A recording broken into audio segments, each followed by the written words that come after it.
Es un bulo absoluto. ¿Y el problema cuál es? El problema es que si solamente fueran bulos, terminarían siendo ustedes básicamente un político desesperado, tramposo. Pero el problema es que los bulos tienen consecuencias negativas para los ciudadanos cuando se los creen algunos de ellos. Han estado ustedes mintiendo y diciendo que a la Seguridad Social había que ir con cita previa. No es verdad. El 25% de las personas se atienden directamente. Y hay gente que les han creído y no han ido a la Seguridad Social. Es que perjudican a los ciudadanos. Es que esto es una vergüenza.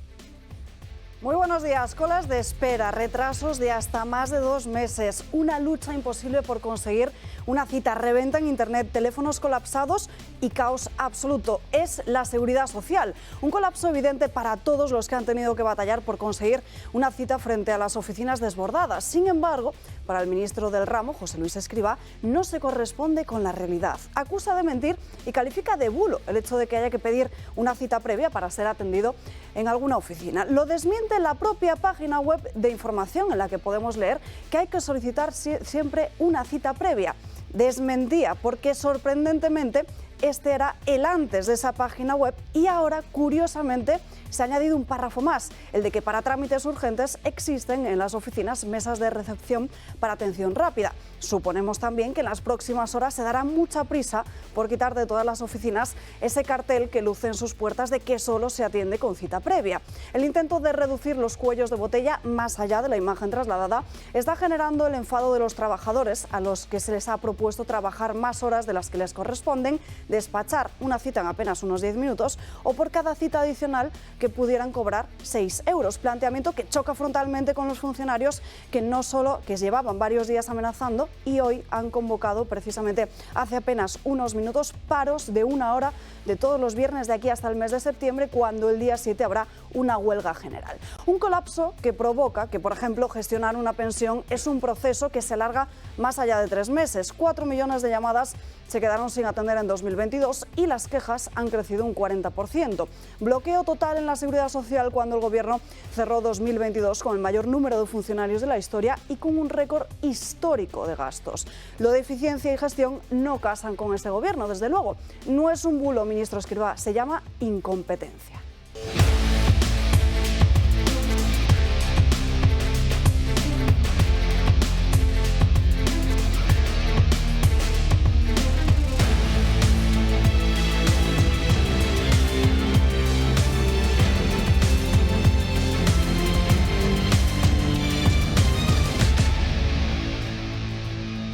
Comenzamos dando caña en este jueves con muchos asuntos de los que hablar y muchos invitados también a lo largo del programa de hoy, así que quédense con nosotros a lo largo de las próximas 2 horas. José María Francas, muy buenos días. Pues muy buenos días. Has acabado tu editorial diciendo se llama incompetencia. Yo añadiría se llama faltar a la verdad. Porque claramente yo oí directamente lo que dijo el ministro ayer cuando se molestó tanto por eso. Y claro, yo lo único que recordé es lo que me ha pasado a mí en los últimos años, que no he conseguido una cita para ir a la Seguridad Social ni en pintura. Pero no, claro, lo que no he hecho es estar los 2 últimos años, los 2 últimos largos años, porque son más de 2 años, llamando cada día a ver si ahora la podría conseguir. O sea, me harté.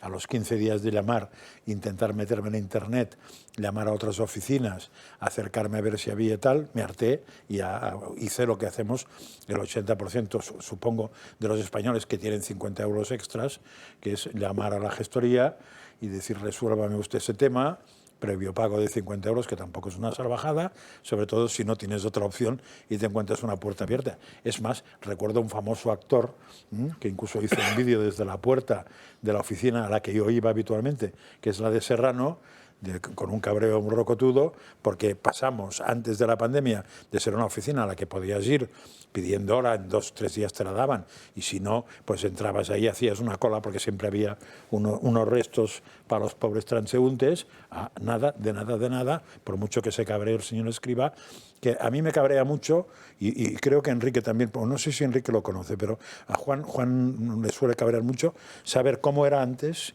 y cómo es ahora, y que nos diga que es el mismo. Eso me cabrea. Patricia Sanz, muy buenos días. No sé si tan cabreada como Francas. Sí, desde luego yo creo que todos podemos estar muy enfadados, ¿no? Incluso cuando el Gobierno anuncia buenas noticias, como la de hoy, que comentaremos seguramente más adelante, ¿no? Esas ayudas que va a dar para intentar evitar pues el colapso que tienen tanto las personas, o que vamos a tener este verano por la falta de agua, como los propios agricultores. Y yo digo que pues bienvenidas, ¿no? Todas las medidas que ayuden a los trabajadores del país, a los agricultores, a los núcleos urbanos, pero también a los pequeños más aislados que tienen esos problemas de abastecimiento de agua. Bienvenidas todas ellas, pero ahora no era el momento. El momento lleva siendo desde hace ya bastantes años, y en concreto, si estamos ante un ejecutivo progresista y tan socialista como se hace llamar el actual, pues podría haber sido al inicio de la presente legislatura. En varias ocasiones, la ministra para la Transición Ecológica y el Reto Demográfico, la señora Teresa Rivera, pues ha reconocido, ¿no?, que hay muchos municipios pequeños que van a tener tensiones a la hora de ser abastecidos con agua, pero también ayer lo decía en la sesión de control al Gobierno, respondiendo a un diputado de Vox, que a veces lo importante no es solo la cantidad del agua, sino la calidad, y que hay que respetar esa normativa europea. Bueno, pues por supuesto, ¿no? Y entonces, ¿por qué no al inicio de la legislatura han acometido un desarrollo normativo sobre la base del respeto de esa legislación europea, dado que no podemos nosotros cambiarla directamente desde España? ¿Por qué ahora? Bueno, pues la respuesta es muy clara, ¿no? Igual que la cuestión de la seguridad social, porque quedan 2 semanas para las primeras elecciones del año, para que por primera vez los ciudadanos españoles puedan con su voto decidir cómo ha sido y valorar la gestión de este Ejecutivo. Enrique Calvet, muy buenos días, ¿qué tal? Buenos días a todos, a esta ilustre mesa y a nuestros escuchantes y videntes. Videntes en el sentido de que nos visualizan, no de que prevén el futuro, que mejor no se dediquen a prever el futuro.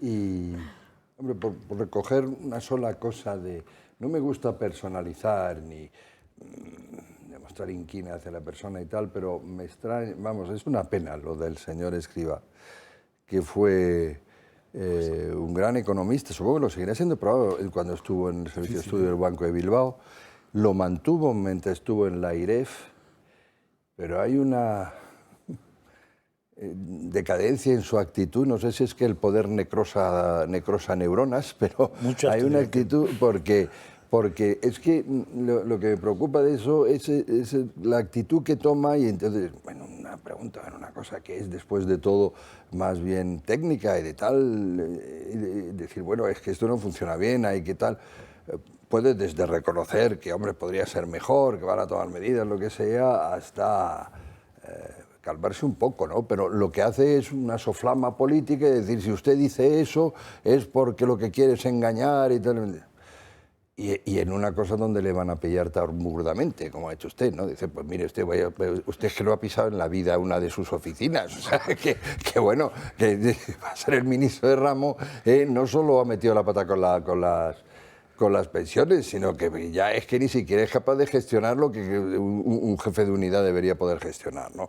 Entonces, eso es una pena, tomárselo así, o sea, esa inquina, esa rabia, me parece nefasto cuando se politiza, por ejemplo, lo del agua, como aquí se dice, lo de los azudes, lo de tal, cuando se toma como insultos personales y solo se toman como eslóganes preelectorales, cuando son temas que algunos con complejidad, que sin duda se puede racionalizar sobre ellos. Algunos, como la sequía, deberían ser objeto de política de Estado. Uno de los grandes crímenes sociales, claro, de Zapatero fue el suprimir el Plan Hidrológico Nacional, y el Plan Hidrológico Nacional debería hacer de una política de Estado, y es otro desastre del sistema autonómico, claro, la imposibilidad de hacerlo y todo eso, ¿no? Todos estos parches, como dice muy bien doña Patricia, bienvenido sea, pero solo son parches. Y en cuanto a lo de... siguen abusando de el paraguas Europa, con eso termino. Es decir, hay una ley global, una ley marco, que cada nación desarrolla con sus directivas propias y por lo tanto adapta a su situación, que habría que ver si en España se ha adaptado de la manera más inteligente y no de la manera más ideológica y aceleradamente, ¿no? Pues aquí, pues...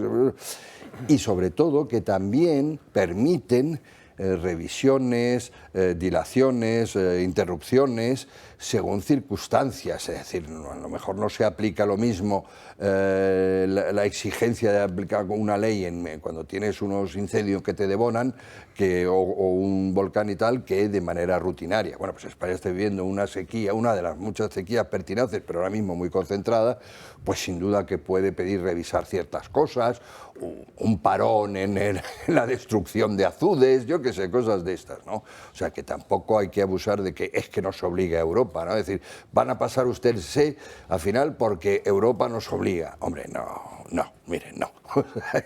Seamos serios, abordemos los problemas que no son ideológicos, que son el bienestar de las personas, con cierta racionalidad y sobre todo explíquelo.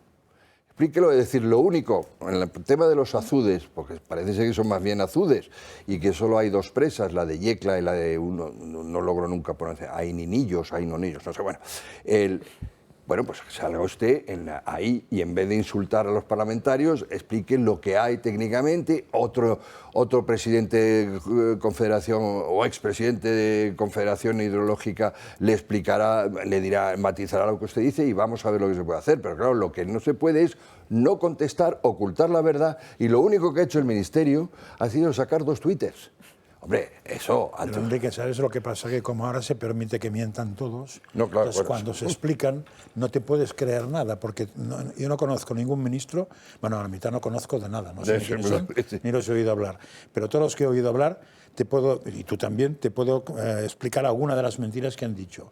Sí. Claro, cuando un señor miente una vez, me explica alguien que tengo que creerme la siguiente cosa que dice, o puedo pensar que ya que ha mentido una, es un señor que usa la mentira como medio, con lo cual me da igual que se expliquen, porque el tema la ministra ha explicado 70 veces, según ella, que son retenciones de agua, que no sé qué, que no sé cuántos, que no sé qué más. No lo ha explicado, yo no lo he oído, porque yo sí. Saludamos también a Mariano Calleja, sí. ¿Qué tal? Buenos días, que tenía ya ganas aquí de saludaros a todos. Vamos a ver, yo viendo este vídeo de Escrivá y viéndole estos días, ¿no? A mí me llama la atención porque lo normal es ver mucha crispación en la oposición, ¿no? Que se tienen que ganar el sueldo, pero en miembros del gobierno es raro verlos tan nerviosos a todos. Y bueno, pues ahora hemos visto a Escrivá, pero no es el único, ¿no? Yo recuerdo hace un par de semanas aproximadamente, Patxi López, en el Grupo Socialista, también hizo una comparecencia en el Congreso de los Diputados absolutamente fuera de sí. Y eso solamente puede demostrar, pues, o denota que están muy nerviosos en el gobierno y en el Grupo Socialista. Tenemos las elecciones aquí ya dentro de un poquito más de 2 semanas, elecciones municipales y autonómicas, que van a ser decisivas para las generales, y yo creo que están viendo que se les acaba el cuento, ¿no? Entonces están nerviosos, y lo de Escrivá es una buena muestra de ello. Claro, el problema que tienen los discursos, aparte de las formas, que son formas nerviosas, poco histéricas, el problema es el fondo del discurso también, que choca con la realidad. Claro, es que se lo está diciendo, no solamente se lo está diciendo al parlamentario que le está interpelando, se lo está diciendo a los ciudadanos, a la gente que le está escuchando, y la gente es la que lo está sufriendo. Es decir, puede decir lo que quiera, puede decir que es mentira, que es verdad, pero al final son los ciudadanos los que van y comprueban que realmente es lo que pasa. Entonces, eso es el problema que tiene este gobierno, que choca con la realidad. Pero choca con la realidad en esto, pero choca con la realidad también con la economía, cuando dice que va todo muy bien y luego vamos al supermercado y resulta que está todo por las nubes. Entonces, es un problema de coherencia en el discurso que tienen, que, en fin, lo tienen que resolver. ¿Me dejáis acabar de lo que le estaba diciendo? Porque quedaría falso lo que he dicho. O sea, la ministra se ha explicado. La ministra se ha explicado en eso, pero es que se ha explicado en eso, un minuto después o un minuto antes ha explicado que lo que está pasando en Doñana es que quieren quitar el agua de Doñana, con lo cual dices, hombre, yo en ese caso sé que es mentira, o sea, sé que eso no es verdad, porque sé que el decreto no habla de agua subterránea de Doñana. Entonces, si la misma señora me miente en eso, ¿cómo me voy a creer que no está tirando presas ni tal? Si es que ya no me... Señora, que no la creo. Me ha mentido pues ya. Empecemos, si os parece, con este primer asunto que habéis sacado en vuestras intervenciones, que es la cuestión de la sequía que hay en España y que ha llevado al Gobierno a convocar un Consejo de Ministros extraordinario para tomar algunas medidas. A pocas horas de que arranque de forma oficial la campaña electoral, hay un tema que se ha colado por la gran preocupación que genera no solo al Gobierno, sino a todos los españoles. Y es que la falta de lluvia y la consecuente sequía ha acrecentado la inquietud y ha provocado que el Ejecutivo convoque un Consejo de Ministros extraordinario. En él se espera que se apruebe un paquete de medidas contra la sequía y con la que Luis Planas, el ministro de Agricultura, ha querido lanzar un mensaje de tranquilidad a los ganaderos, asegurando que les seguirán apoyando. ¿Cómo? Con medidas como la ayuda valorada en 450 millones de euros en materias fiscales o la de 650 millones para la ganadería y sectores críticos. Además, el Gobierno también apuesta por aplazar las cuotas sociales y reducir un 25% el rendimiento del IRPF. El Ejecutivo también destinará 25 millones de euros a préstamos bonificados y avales, y hay previsión también de invertir otros 23.000 millones más en los planes hidrológicos aprobados. Pero sin duda, una de las medidas más polémicas y comentadas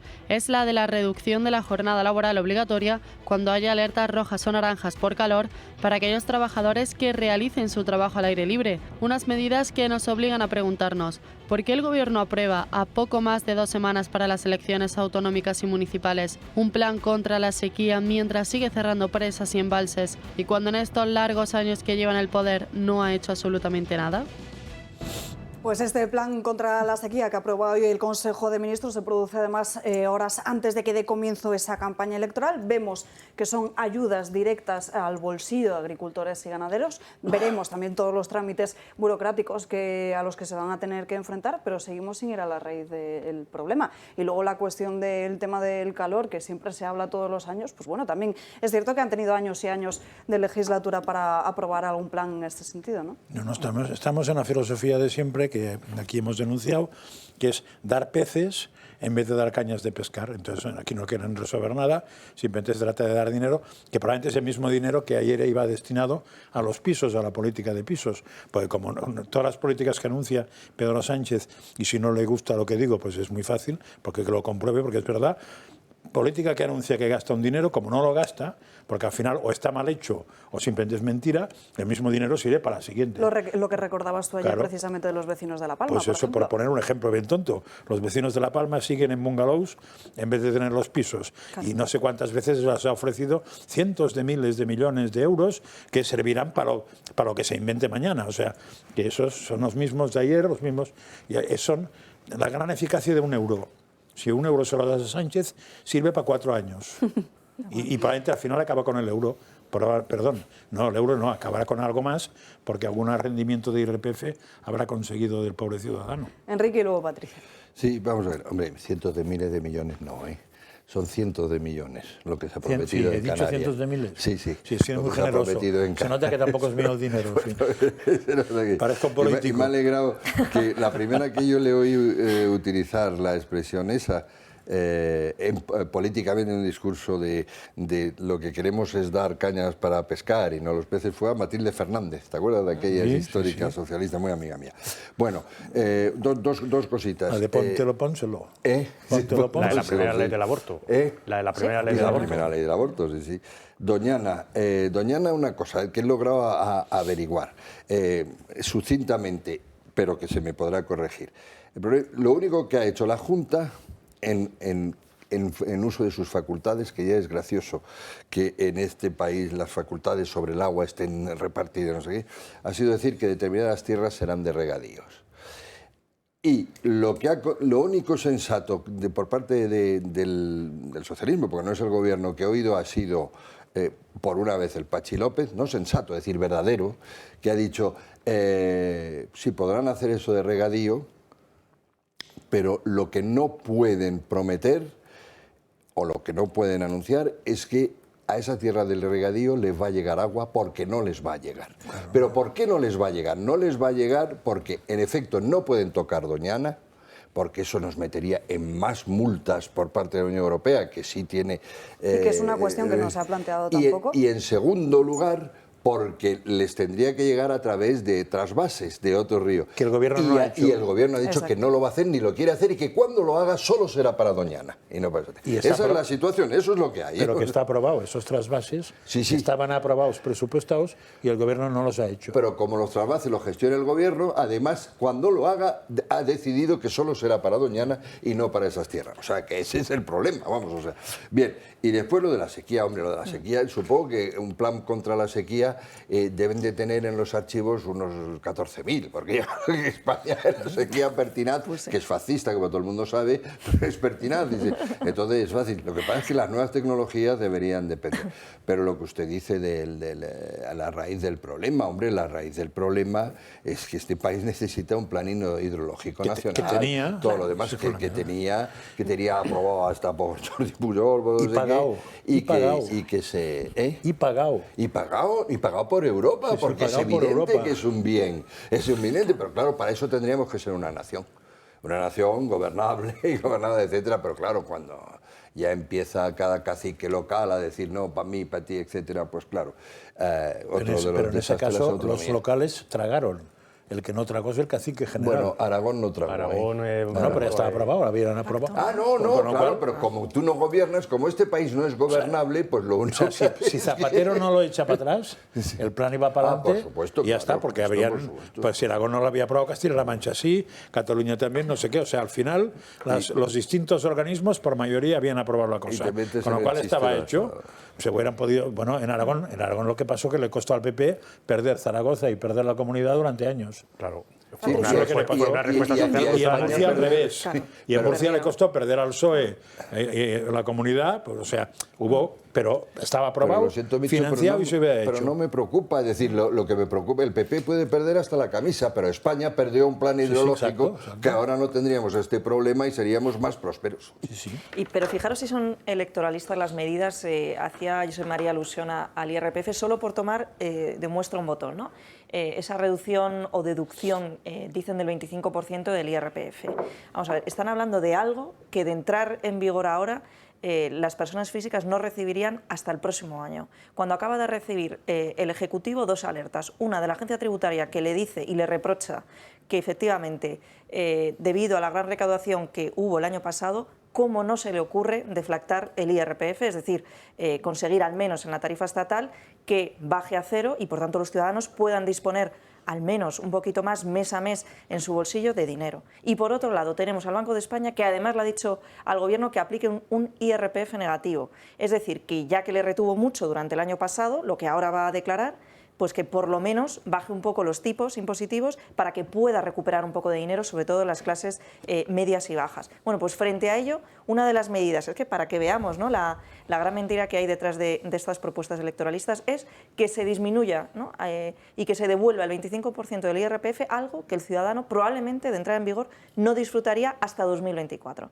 Bueno, pues probablemente esto quede simplemente en un ánimo de llamada al votante para que nos van a bajar los impuestos, voy a votar al Partido Socialista. Pues cuidado, porque es que no es real, nunca va a suceder e incluso en cuanto entrase en vigor, probablemente el siguiente gobierno lo quite. Por tanto, si hay cosas peores, se necesita un plan hidrológico nacional y se necesita algo serio, no medidas puramente electoralistas que con los impuestos en la mano intenten comprar votantes. Pero hay cosas peores, se han bajado retenciones este año y se ha hecho adrede de bajar la retención porque así el año que viene el IRPF pagarás el doble. Sí, pero a la vez nos han incluido el mecanismo de equidad intergeneracional, algo que este año es el 0,1, creo, el próximo ejercicio fiscal se incrementa más y año a año, es decir, nos bajan los impuestos por un lado, pero por otro lado, para poder sostener el sistema de pensiones, mes a mes nos introducen nuevos conceptos. Que no nos engañen, que nos están quitando dinero. No, eso está claro, pero bueno, nosotros vamos a ver, al escuchar unas ayudas aprobadas por el Gobierno a los agricultores y ganaderos que lo están pasando muy mal por la sequía, claro, de entrada no te puede parecer mal, porque bueno, pues le están ayudando, pero, y no es criticable, pero sí, lo vamos a criticar. Vamos a ver, la sequía es un hecho que hay sequía. Lo que pasa es que la sequía no se la combate cuando ya es un hecho, se la combate en los años anteriores. Como les dicen. Que es lo que no ha hecho este gobierno ni han hecho los anteriores. Es decir, en este país nos acordamos del agua cuando no llueve. Y cuando el trabajo sobre el agua, sobre todo, hay que hacerlo cuando llueve, en la época en la que sí que hay agua, porque si no llegamos tarde, que es lo que ha vuelto a pasar una vez más en la historia de España, que siempre llegamos tarde con el asunto del agua. Y el asunto del agua es uno de los grandes problemas de Estado que tenemos en España. O sea, no es un problema menor, es un problema que además va a ir a más. Y no se atreven a solucionarlo los políticos porque enfrenta a los territorios, como muy bien habéis dicho. Un problema que tiene solución, ¿eh? Tiene solución. Eso es lo peor, tiene si no tuviera solución, pero no quieren los políticos porque enfrenta a los territorios y los partidos nacionales lo que hacen es ponerse en los territorios que gobiernan para enfrentarse con los que no gobiernan. Y eso es un hecho porque lo hemos vivido ya, lo vivimos durante la época de Aznar y Zapatero después con el Plan Hidrológico Nacional. Es decir, la solución no había que tomarla ahora, sino había que tomarla antes. Y en 5 años el Gobierno no ha hecho absolutamente nada con el problema del agua. Y ahora convoca un Consejo de Ministros extraordinario el mismo día en el que comienza la campaña electoral, porque va a empezar esta noche a las 12 de la noche, aunque los partidos lo adelantan a la tarde, los actos. Es decir, el mismo día, unas horas antes, convocan un Consejo extraordinario para aprobar una serie de ayudas, más ayudas todavía. Es decir, es que además la estrategia del Gobierno se ve cuál es su interés y su intento de comprar a diferentes sectores de la sociedad por medio de ayudas a los jóvenes, a los agricultores, a los pensionistas, y lo estamos viendo continuamente, todos los días. Ya lo dijo Pachi López también el otro día en la rueda de prensa, cuando le preguntaron que si le parecía normal que se aprobasen tantas ayudas en época electoral. Dijo, sí, y lo vamos a seguir haciendo, ¿por qué no? Bueno, pues que lo sigan haciendo, pero yo creo que los ciudadanos también son conscientes de lo que está pasando. Sí, yo creo que no es tan seguro el rédito electoral, por ejemplo, de estas últimas. Entre otras cosas porque llegan muy tarde, la gente no lo va a percibir y está un poco cansada de las grandes declaraciones. Yo creo que la última eficaz ha sido la de las pensiones. Sí. De las Bueno, que la cuestión evidentemente beneficiado, pero todo lo demás ya después.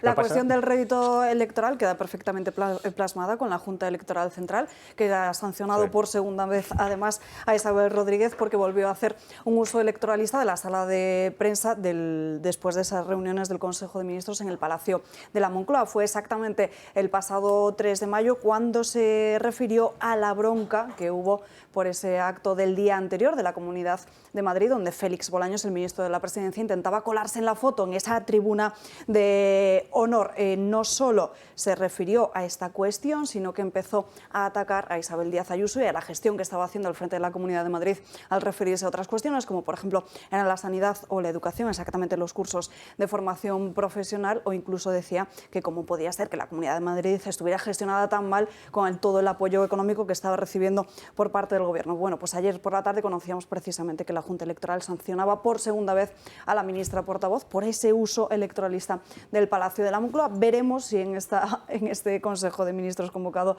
de forma extraordinaria vuelve a suceder lo mismo. Nos tenemos que ir rápidamente a una breve pausa de publicidad y a la vuelta seguimos hablando de estas últimas horas de precampaña electoral, y nos visita además en este plato el candidato de Vox al Ayuntamiento de Barcelona. Toda la vuelta.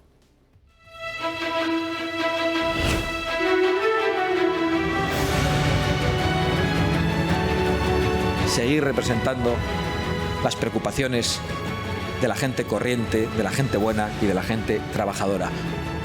Vamos a por todas y vamos con todos vosotros. ¡Viva España!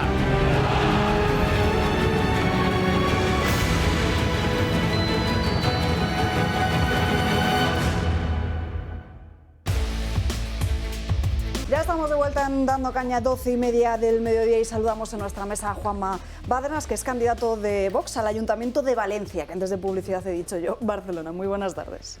Muy buenos días o buenas tardes. Estoy encantado de estar aquí con vosotros. Bueno, el placer es nuestro, sobre todo porque en unas horas ya da comienzo esa campaña electoral. Queríamos preguntarle por varias cuestiones de Valencia. Empezamos, si le parece, por el modelo que hay actualmente de movilidad, porque hemos estado viendo cómo la inseguridad ha ido en aumento en los últimos años. Además, hemos visto también que los atascos son el pan de cada día de muchos trabajadores y que además la mayoría de los carriles que hay para las bicis provocan todavía más ese caos del que hablamos. ¿Cuál es el modelo que propone Vox? Un modelo de libertad. Vox propone libertad en todos los campos y en el de la movilidad también. Queremos que los ciudadanos de Valencia, como debería ser en el resto de España, puedan decidir libremente cuál es el medio o vehículo de transporte que quieren utilizar para entrar o salir de la ciudad o para desplazarse de una zona a otra de la ciudad. Durante los últimos años hemos visto mucha soberbia moral en el Ayuntamiento de Valencia porque se ha impuesto un modelo de movilidad que está basado únicamente en criterios ideológicos, pero no en la conveniencia de los ciudadanos. De hecho, se oculta un informe que existe, editado en Barcelona, que pone de manifiesto que el incremento de carriles bici no disminuye el uso de vehículos de motor, sino que lo único que hace disminuir es el uso del transporte público. Con lo cual, la ciudad sigue exactamente igual de contaminada o no que si hubiera carril bici, pero lo único que hace es que se crea una empresa deficitaria, que es la empresa de transporte público valenciana, que necesita inyecciones del dinero de los valencianos para poder subsistir.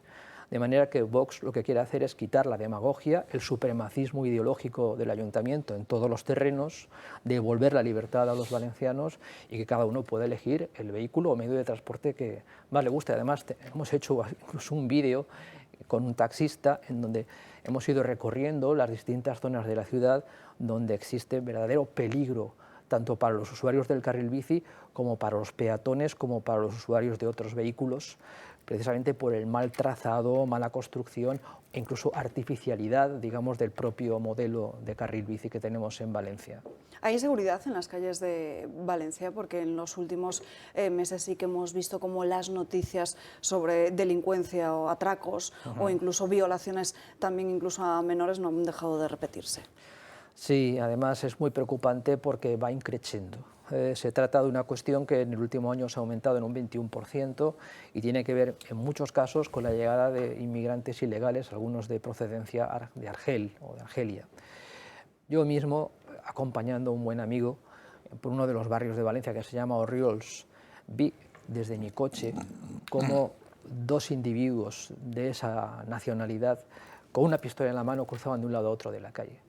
Y esto se reproduce en otros barrios de Valencia, como por ejemplo el Cabañal, la Malvarrosa, donde también se ha incrementado mucho la delincuencia, además como consecuencia de que hay mafias de narcotraficantes que han ocupado pisos y que están desalojando a los vecinos honrados que habían comprado sus casas allí. Por ejemplo, como digo, en el barrio del Cabañal, que es un barrio que está estancado por las distintas administraciones.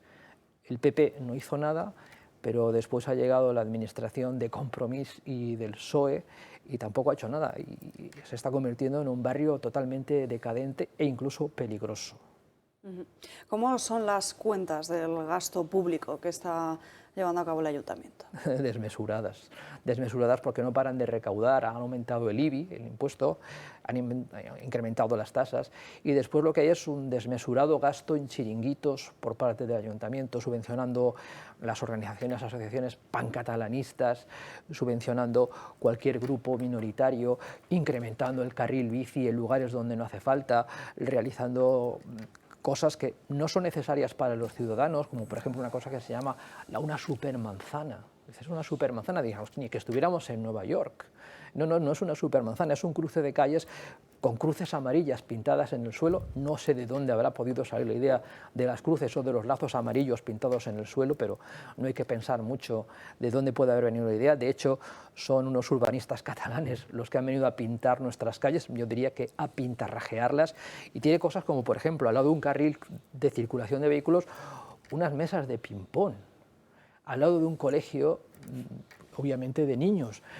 Uno, salvo que sea Forrest Gump y que no tire ninguna pelota afuera, no puede imaginarse una situación en la que una persona esté ahí jugando. Además, imagínese en verano con el sol que cae en Valencia, que ha talado la mitad de los árboles que había, en algunos casos hasta árboles centenarios, para poder construir sus supermanzanas o sus carriles bici. Y todo por ideologismo, por supremacismo moral. ¿Cuál es la propuesta, la política lingüística de Catalá y la de Vox? De Catalá se refiere a la candidata del Partido Popular. Pues mire, ha incluido en su lista municipal a un exdirector general de Compromís.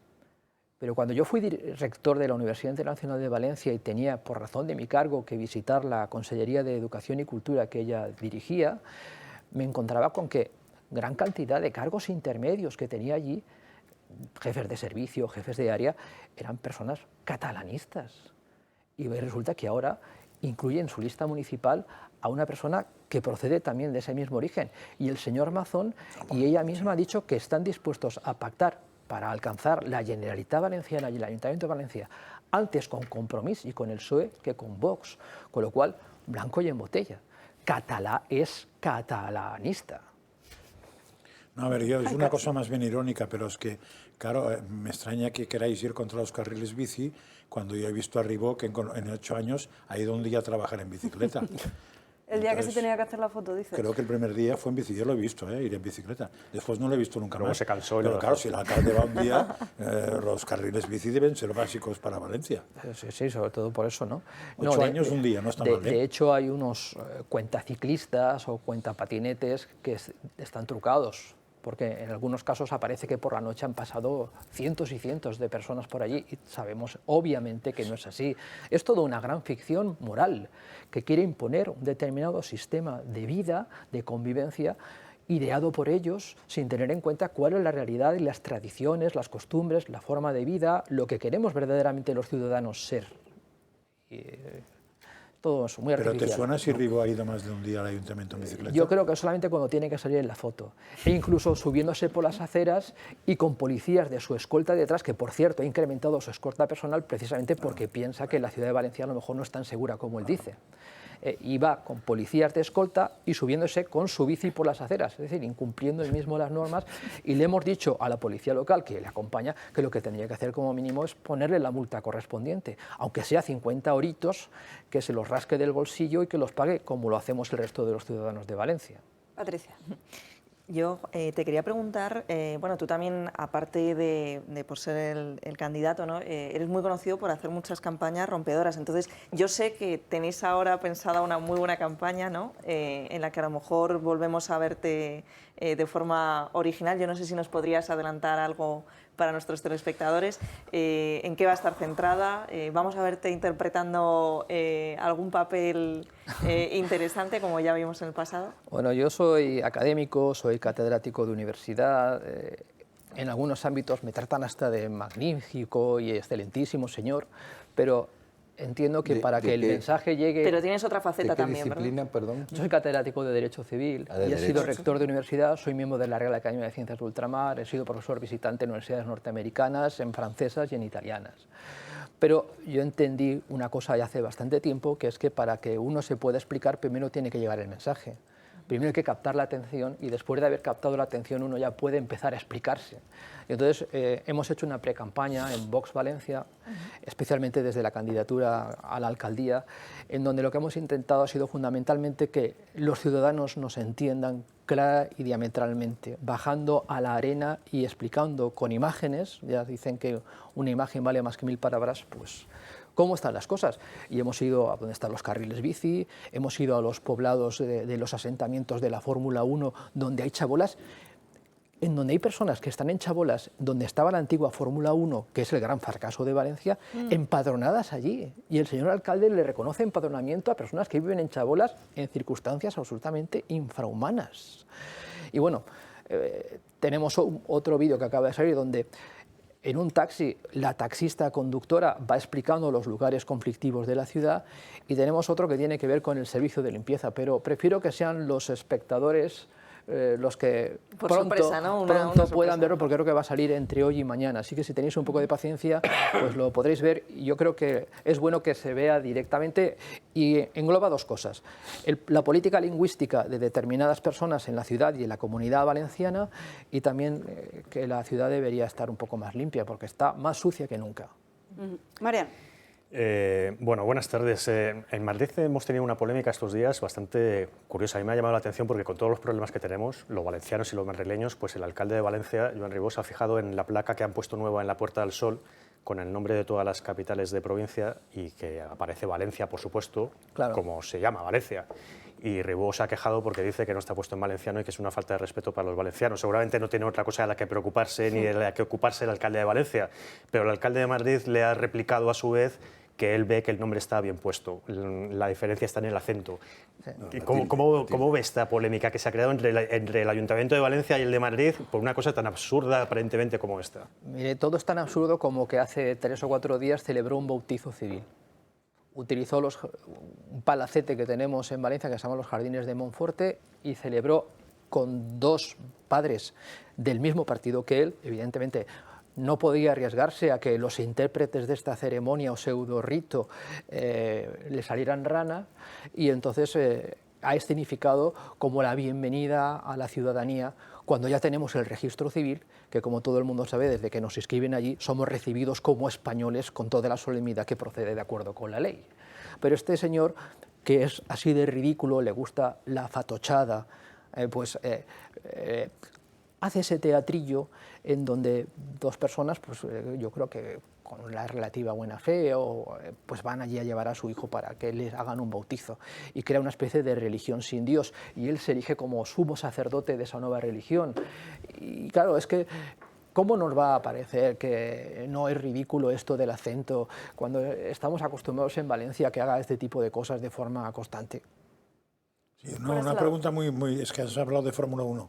¿Qué pasó con la Fórmula 1 en Valencia? Porque ahora mismo Madrid se está planteando, en Madrid Ciudad, hacer un circuito estable en Madrid Ciudad, porque en teoría eso da dinero. ¿Qué pasó en Valencia?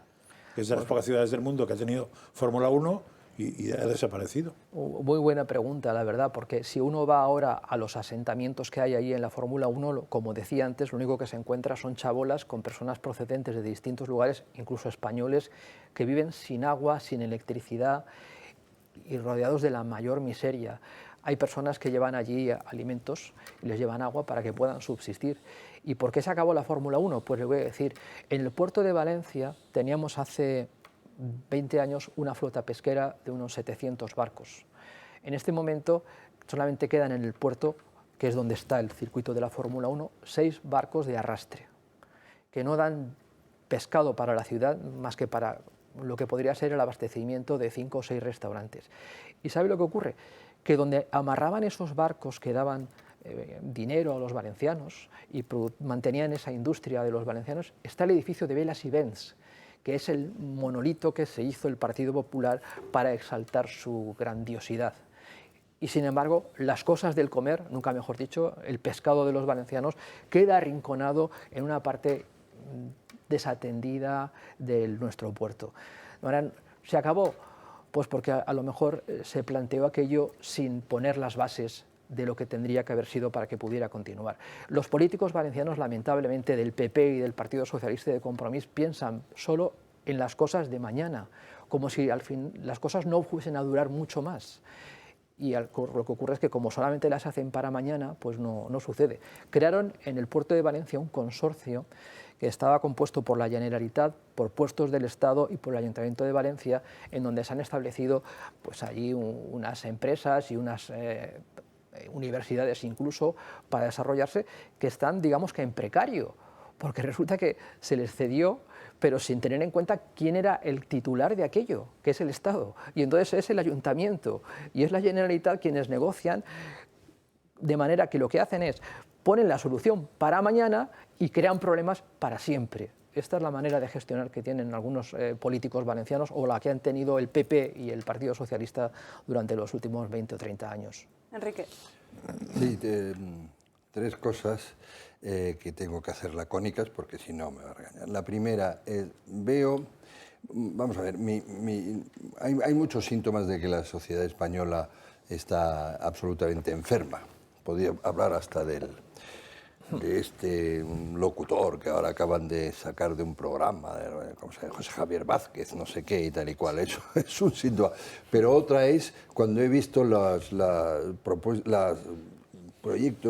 encuestas que asegurarían que todavía puede ganar el Botànic, ¿no?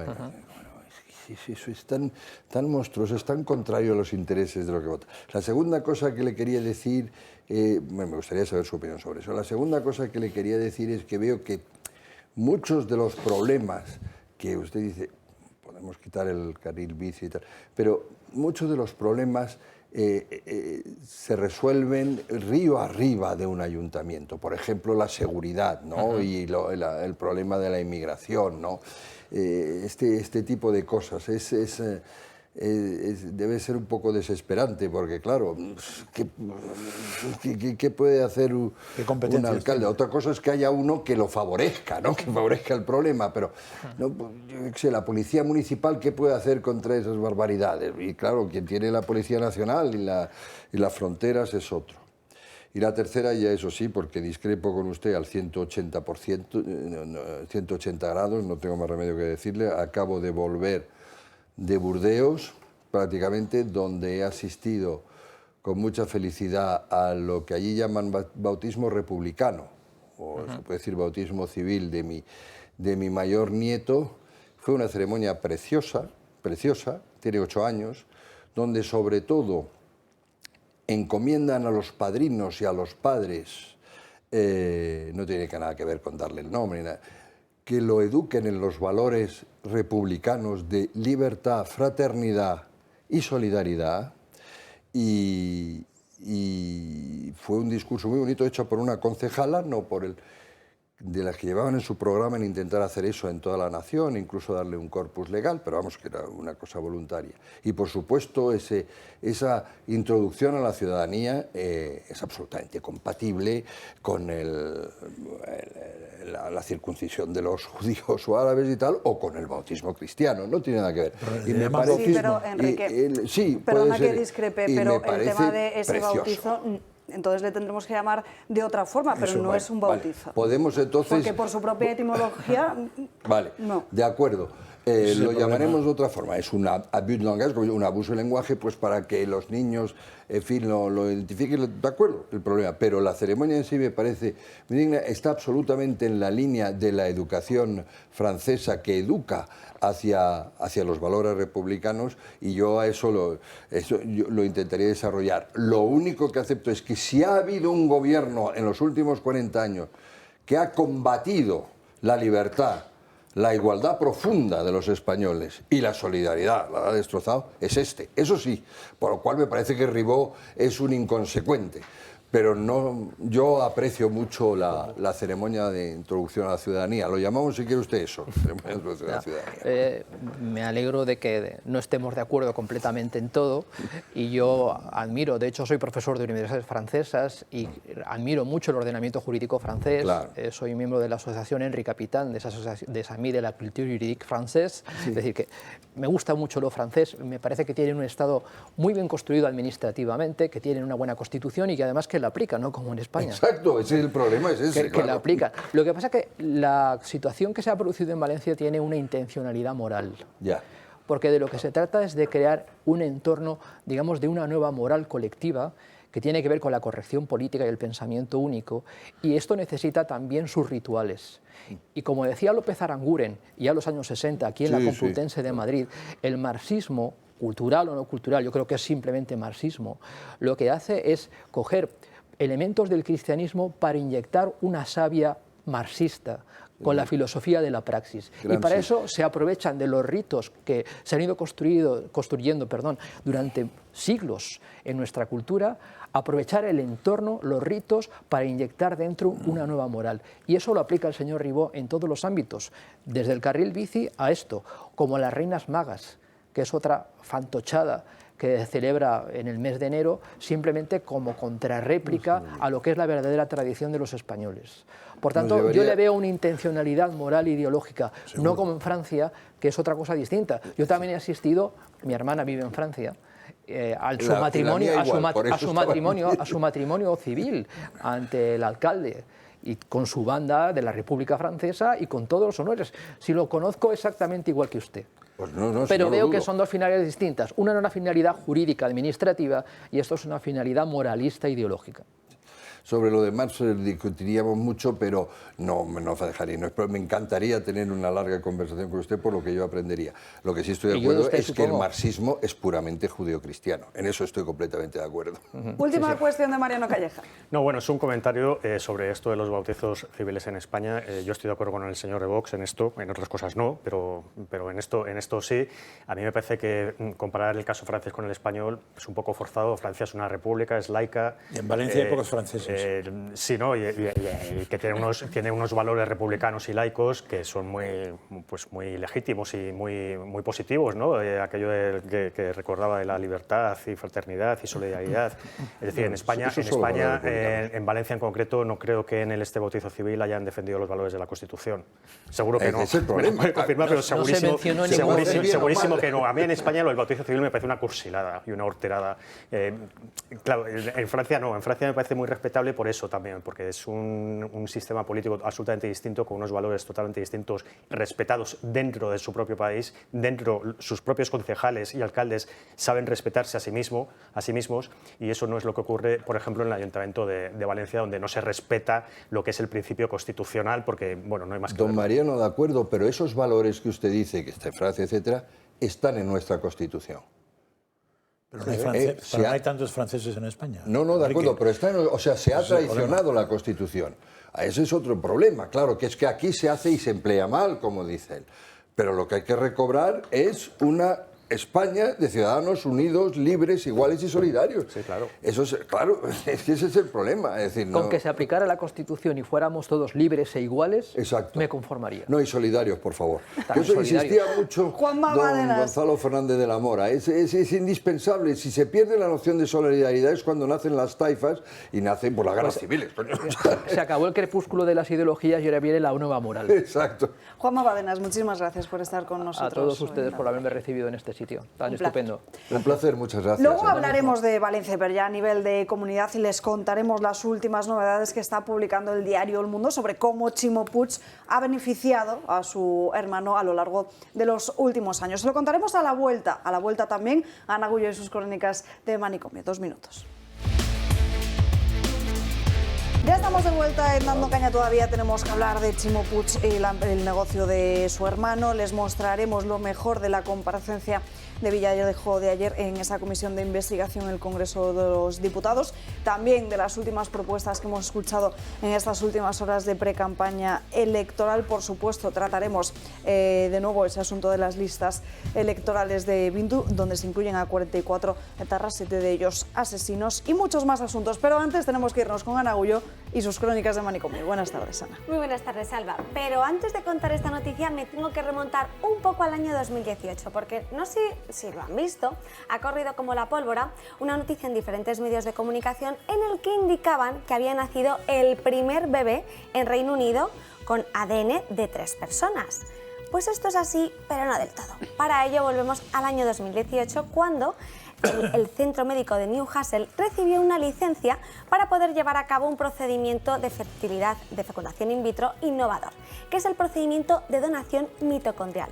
Este procedimiento lo que ayuda es a las mujeres que tienen algún tipo de mutación dañina en sus mitocondrias a tener bebés sanos.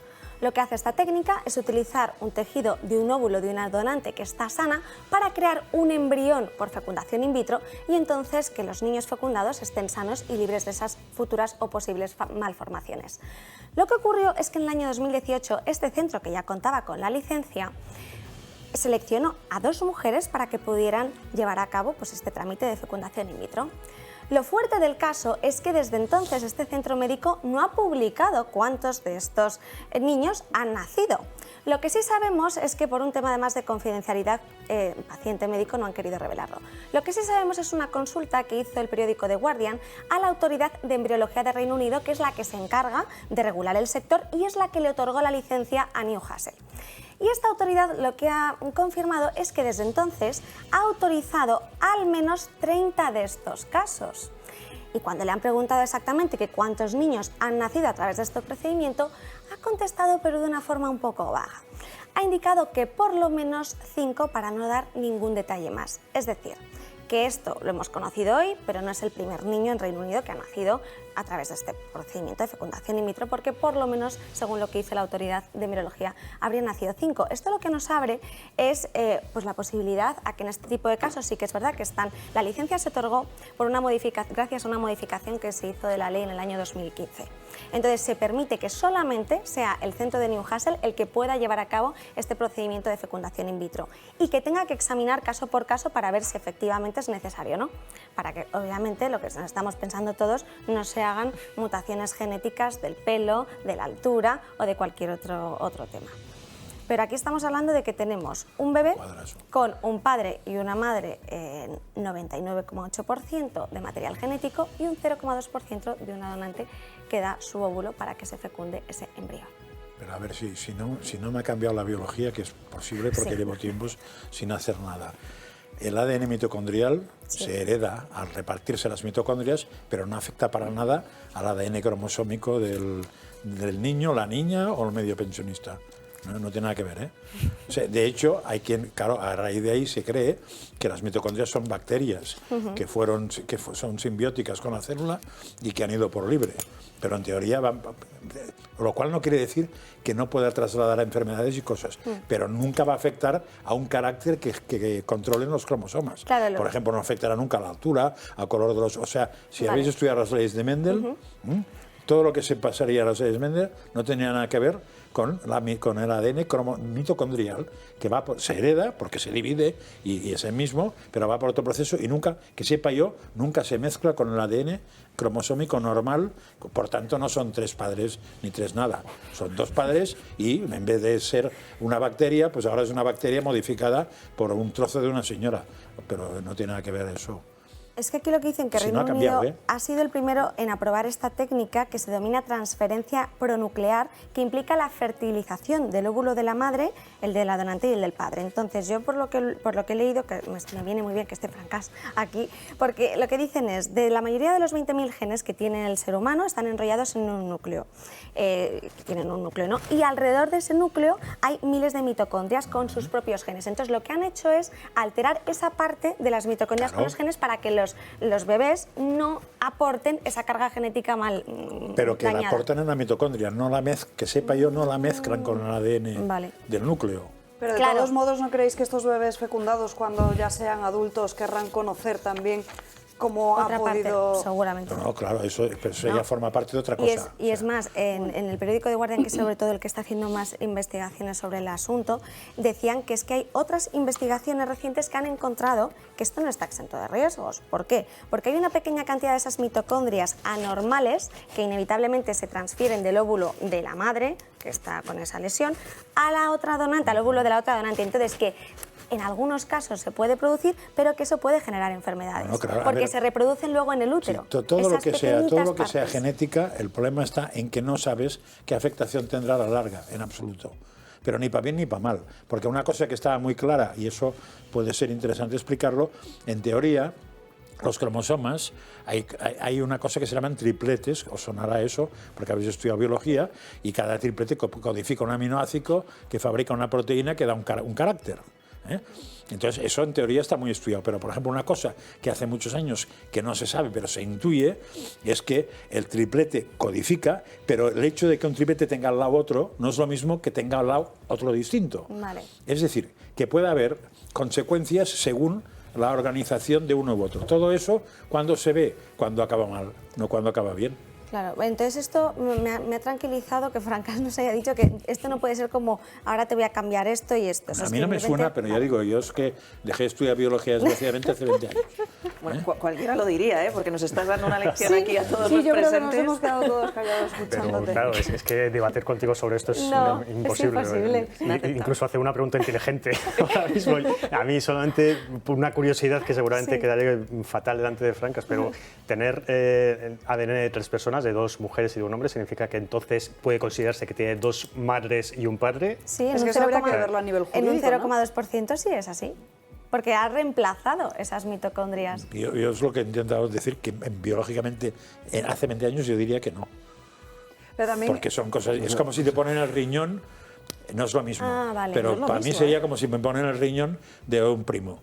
Pero ¿no creéis también que todas estas técnicas no es lo mismo, pero muy y todos los procesos que se han ido actualizando, modernizando en los últimos años para permitir que diferentes personas puedan tener un hijo, en este caso, como bien señalabas antes, por cuestión de una enfermedad, al final no... Pues lo mismo que decíamos antes con la sequía, nos está yendo a la raíz del problema y quizás lo único que se está contemplando es un beneficio para las propias clínicas de fertilidad o de fecundación. Sí, lo que pasa es que sí, hombre, y sobre todo, a ver, el tema moral no va por ahí, el tema moral fundamentalmente va porque todo eso supone que tienes que trabajar con bastantes embriones para que te salga uno bien. Sí, pero ya no estaba yendo al debate moral, estaba yendo al debate de a quién beneficia. Bueno, en teoría también beneficia al bicho Porque si le evitas una enfermedad, le estás beneficiando. pero si luego le vas a dar madre que otra... quiere tener un hijo, hombre... No, pero a la madre no, a la madre sí que ya no le afecta para nada. Sí, pero... Pero es que si no, no podría tenerlo, o lo tendría podría tener un hijo, sabiendo... podría tener un hijo con una enfermedad Con que una puede ser enfermedad, más hombre. o menos anecdótica. Pero ojo que Pero sobre todo al niño, o niña. no está exento de riesgos, que es lo que he comentado, que seguro, puede todo generar eso tiene otras riesgos enfermedades. y riesgos desconocidos que no se conocen.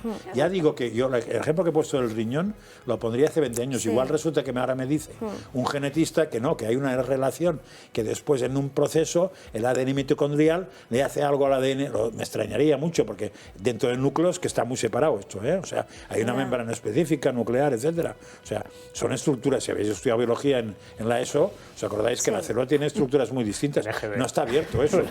Bueno, en EGB igual. En EGB igual. Está, Ana, ¿qué otra noticia nos traes para hoy? Nos tenemos que ir a Potosí, que no sé si lo saben, pero es una de las granjas más grandes que tenemos en España y se encuentra en Valladolid. Pues bien, su dueño, José Ignacio, está muy preocupado porque cree y tiene la convicción de que sus conejos se han vuelto locos, desquiciados y carnívoros por el parque eólico que tiene muy próximo a la granja. Yo tengo 179 metros desde mi punta de la nave al molino, a ese. Parece que se va a llevar la nave, el viento y el zumbido. Asegura que el ruido ha enloquecido a estos carnívoros y para ello ha realizado varias mediciones para saber a cuánto ruido están sometidos. Por la noche llega incluso a los 63 decibelios y por el día baja hasta los 60. ¿Pero por qué esto es importante? Porque según los científicos y expertos de la Universidad Politécnica de Valencia, aseguran que cuando los mamíferos están sometidos a más de 20 decibelios, entonces pueden sufrir alteraciones. Y produce un estrés crónico en estos animales. Pues se produce canibalismo, pero la mayoría de los resultados indican pues, caídas en la producción. Mientras tanto, la empresa Naturgy se ha lavado las manos. Ha indicado que tiene todas las autorizaciones, todas las licencias que le exigen desde la Junta de Castilla y León y así también lo ha confirmado la Consejería de Medio Ambiente. Así que al pobre José Ignacio lo único que le queda es recurrir ante la justicia para determinar si es el ruido el que ha ocasionado esta locura y este canibalismo a sus conejos. Pero es que es más, esto también lo que ha producido es una reducción en la producción. La producción de esta granja, al volverse tan locos, se ha caído en un 50%. Este pobre hombre ha perdido 2 millones de euros y tiene una situación crítica. Le está pidiendo sobre todo a la empresa Naturgy que de alguna forma o le indemnice o quite los 2 aerogeneradores que tienen más cercanos a la granja.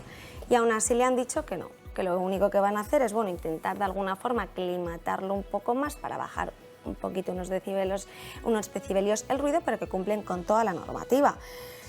Es que quizás el planteamiento debería ir ya no en contra de la empresa, sino en contra, si la empresa lo ha hecho todo conforme a la ley, sino contra el gobierno autonómico que permite hacer un parque de aerogeneradores tan cerquita de una granja, porque creo que de distancia no hay más de 200 metros. No, 179. 179. De la misma manera que se supone que si afecta a los conejos, que por cierto no son carnívoros, son herbívoros, con lo cual, pero es que aquí si hay pasan imágenes... a comer carne realmente están muy locos, porque no la digerirán, con lo cual se van a morir todos, claro, no tienen los enzimas propios de digerirla.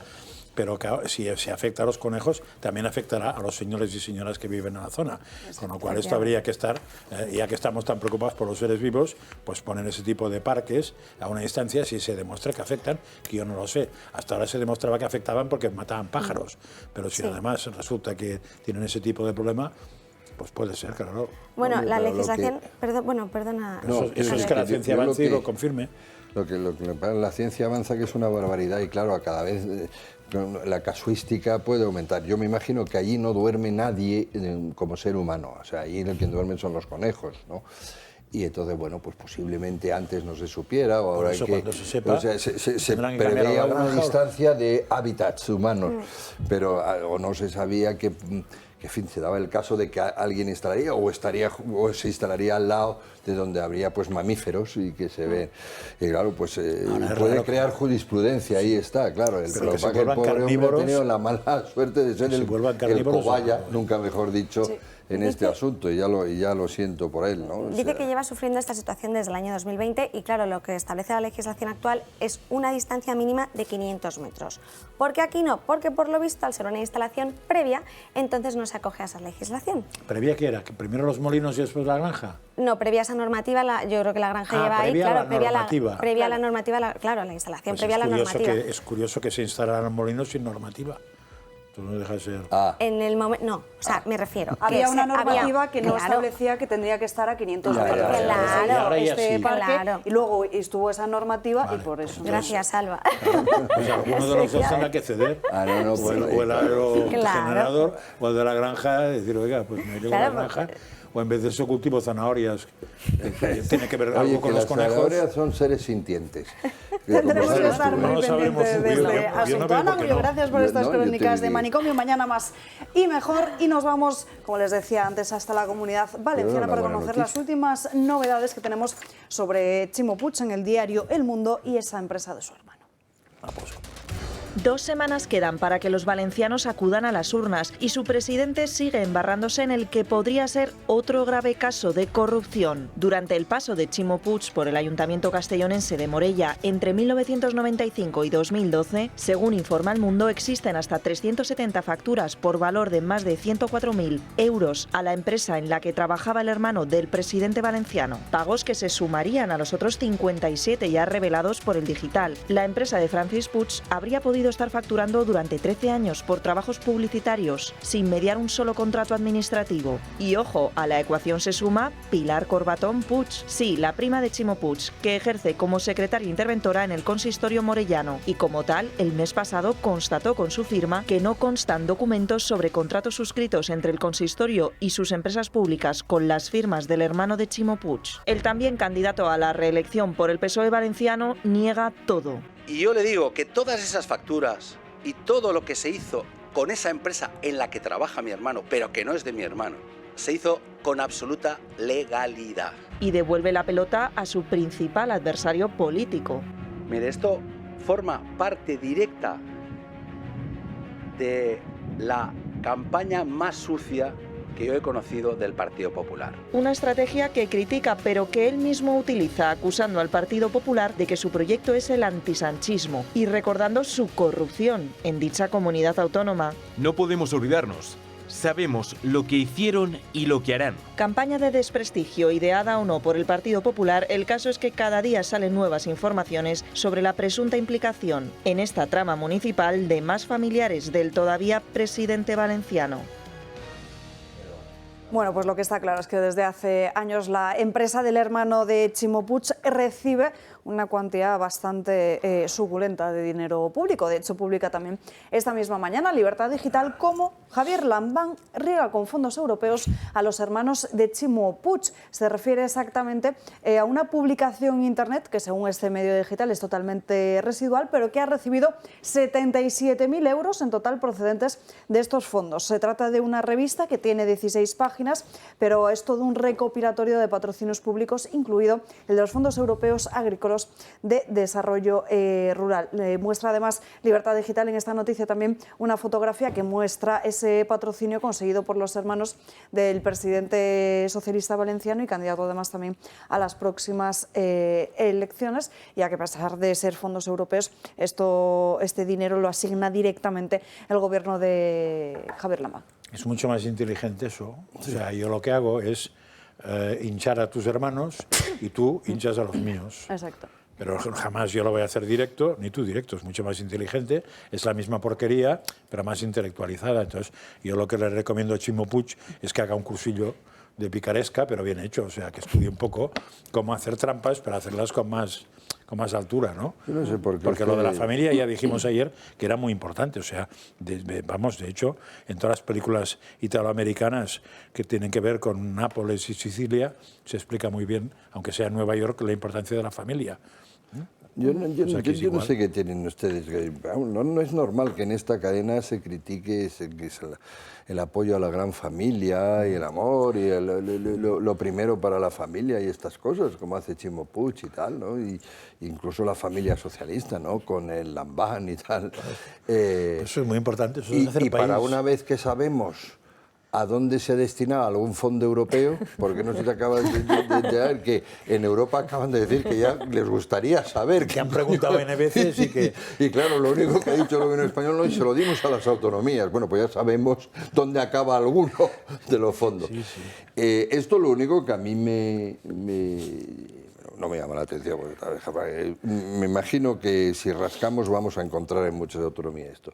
Esto lo único es que, hombre, debería haber tribunales en este país, porque esto hasta ya... fiscales, hasta fiscales. Es decir, es un enorme error que no se haya hecho. Se dijo aquí desde el principio y se ha dicho desde la izquierda razonable, que es lo que yo pretendo ser hasta todo el mundo. Es decir, tenía que haber una agencia fiscalizadora, independiente, fiscalizadora, una especie de AIREF de todo porque 170.000 millones son muchos millones. Se negaron directamente del gobierno a que y se negaron absolutamente. Se ha hecho en algún país, entonces, ¿no? Si no hay esa agencia, por lo menos tiene que haber pues un sistema judicial que esté detrás, que averigüe. Que tú que vienes de dónde vienes, tú entiendes que la famosa Bruselas, el famoso Europa, esta cosa que no se sabe exactamente quién es, porque con la palabra Bruselas se resume todo, no haya exigido eso. Pero si es que lo está exigiendo hasta el Parlamento. Que hubiera una estructura donde controlaran eso y que además esa estructura no fuera dependiente del gobierno que tenía que repartir. Sí, me parece lamentable. Si yo soy Bruselas, pongo al menos algún barra de los míos para que controle esto, aunque el país ponga lo que quiera, pero lo que no dejo es que controle el país dónde mete sus fondos, porque me va a tomar el pelo visto la experiencia de lo que es un político en Europa. Primero, estoy de acuerdo contigo, yo lo hubiera defendido, pero segundo, lo que ha cogido Bruselas es la vía jurídica, ¿sabes? Que lo que tenemos es un fiscal, la famosa señora Sabadell, un fiscal que está para fiscalizar el recto cumplimiento de todo. Una vez nos han robado ya todo. Ya se ha metido con eso, creo que... Sí, claro, a toro pasado. A toro pasado y cuando hay denuncia claro, y tal. Entonces entro yo y ya no consigo un puñetero euro y lo que me han robado lo tiene que pagar que es el pobre ciudadano. Lo de la agencia independiente para controlar los fondos europeos ya era una de las grandes propuestas de Pablo Casado, que en paz descanse políticamente y que no fue absolutamente rechazada desde el principio de plano por el gobierno. Y algunos de sus varones. Y algunos de sus varones, porque cualquier cosa que sea un control, pues no. A mí que nos controle Bruselas tampoco sé si es demasiado mejor que nadie, porque es un paso más para quitarnos más soberanía todavía. Pero mejor que nadie. Yo creo que deben controlarse los fondos, por supuesto, y que debería haber una autoridad judicial que en el caso de que haya alguna duda, alguna denuncia, pues lo vigile. Eso, por supuesto, y yo creo que eso se tiene que hacer. Yo, en cuanto a lo de Ximo Puig, claro, estamos hablando de la Comunidad Valenciana y Puig está para pocas bromas. Es decir, las elecciones del 28 de mayo se juegan en Valencia. Lo de Madrid es muy importante, pero Madrid yo creo que se da por descontado si se cumplen las encuestas. Castilla-La Mancha, probablemente, ¿no? Bueno, lo de Castilla-La Mancha sería un bonus, un extra, ¿no? Que se podría conseguir la derecha y tal, y sería un golpe muy fuerte. Pero yo creo que una de las grandes claves que puede definir lo que pasa el 28 de mayo va a ser Valencia capital. Si se gana Valencia capital, puede ser la puerta para la Comunidad Valenciana. Y si Ximo Puig y Ribó pierden en el poder valenciano, yo creo que Sánchez lo va a tener muy complicado en los meses que quedan hasta las elecciones generales. Entonces, pocas bromas para Ximo Puig.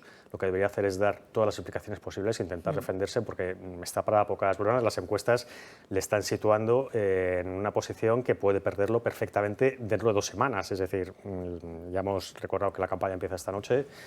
Pues está ahí y el centro derecha puede recuperar el poder. Y que han esperado muy al final para el ataque. Bueno, de hecho, una de las cuestiones que decían era que Ximo Puig, que esto ya se lo había solicitado el Partido Popular, esta información, que ya la había dado en el pasado, pero claro, es que están saliendo nuevas cosas. Es que nadie sabía que además también la prima de Ximo Puig estaba como secretaria interventora y que de hecho el pasado, lo hemos contado en el vídeo, ¿no? El pasado 20 de abril fue la que constató que efectivamente el hermano de Ximo Puig no constaba en los contratos administrativos, pero es que directamente es que no lo sabía.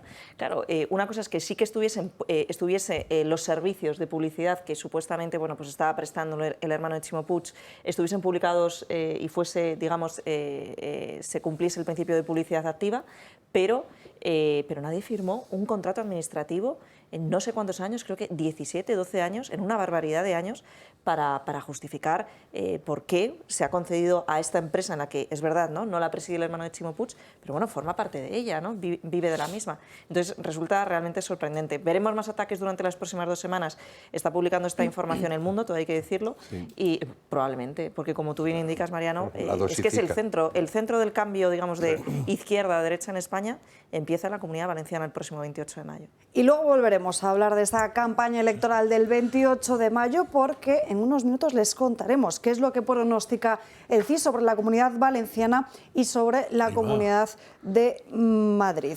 Se lo contaremos en unos minutos porque antes nos tenemos que ir hasta el Congreso de los Diputados porque ayer se produjo la comparecencia de José Manuel Villarejo en esa comisión de investigación sobre las actuaciones del Ministerio del Interior durante el gobierno del Partido Popular en relación a esas presuntas irregularidades que vinculan a altos cargos con esa trama parapolicial. Antes de irnos al Congreso nos vamos con Marien Vallejo porque lo que también estamos viendo en esta campaña electoral es que el otro de los grandes temas es el de la ocupación. Desde Barcelona también, sobre todo en Madrid, donde además hemos asistido en los últimos días a hechos bastante preocupantes que nos va a contar Marien. Así es, Alba. Esta noche, concretamente a las 12, arranca la campaña electoral. Y entre sequía, las polémicas listas de H. Bildu llenas de tarras y medidas un poco desesperadas, se ha colado un tema que preocupa y mucho a los ciudadanos de algunas ciudades, la ocupación. Una de estas ciudades más perjudicadas por este problema social es Barcelona, que lo lleva padeciendo años. Sin embargo, la alcaldesa Ada Colau parece que no ha cambiado de estrategia electoral y continúa negando este problema. La principal preocupación de la ciudadanía de Barcelona no es la ocupación y creo que las fuerzas progresistas no tenemos que permitir que las derechas que no representan a la mayoría de esta ciudad monopolicen el debate. Hablemos de lo que preocupa a la gente, la contaminación, que preocupa cada día más. Rita Maestre, por otro lado, ha asegurado que dará barra libre para empadronarse también a los ocupas. Así lo asegura en su programa electoral, donde se especifica que se dará un derecho efectivo al empadronamiento y que garantizará además que las personas que no puedan hacerlo lo hagan en los centros de servicios sociales. Parece así que la candidata de Más Madrid se olvida del reciente episodio en el barrio de Tetuán, concretamente en la calle Jaén, donde murió una mujer que fue agredida por otro ocupa al recibir un fuerte golpe en la cabeza. Y es que además precisamente ahí es donde Vox empezará esta campaña electoral con la tradicional pegada de carteles. Un partido que siempre se ha mostrado en contra de este gran problema. Un problema, Alba, que cada vez está, por desgracia, más presente en nuestro país. Gracias, Marien. De hecho, como bien comentábamos, esta noche Vox se traslada precisamente a ese punto de Tetuán para hacer esa tradicional pegada de carteles con la que todos los partidos políticos suelen iniciar esta campaña. Más cuestiones de campaña. El último spot del Partido Popular de la Comunidad de Madrid, de Isabel Díaz Ayuso, que ha levantado todo tipo de reacciones. Por un lado, ya saben, los que aman o odian el siguiente spot que van a ver.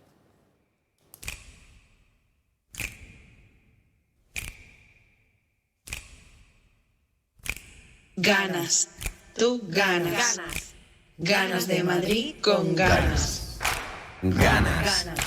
Ganas de Madrid con ganas. Tú ganas. Ganas.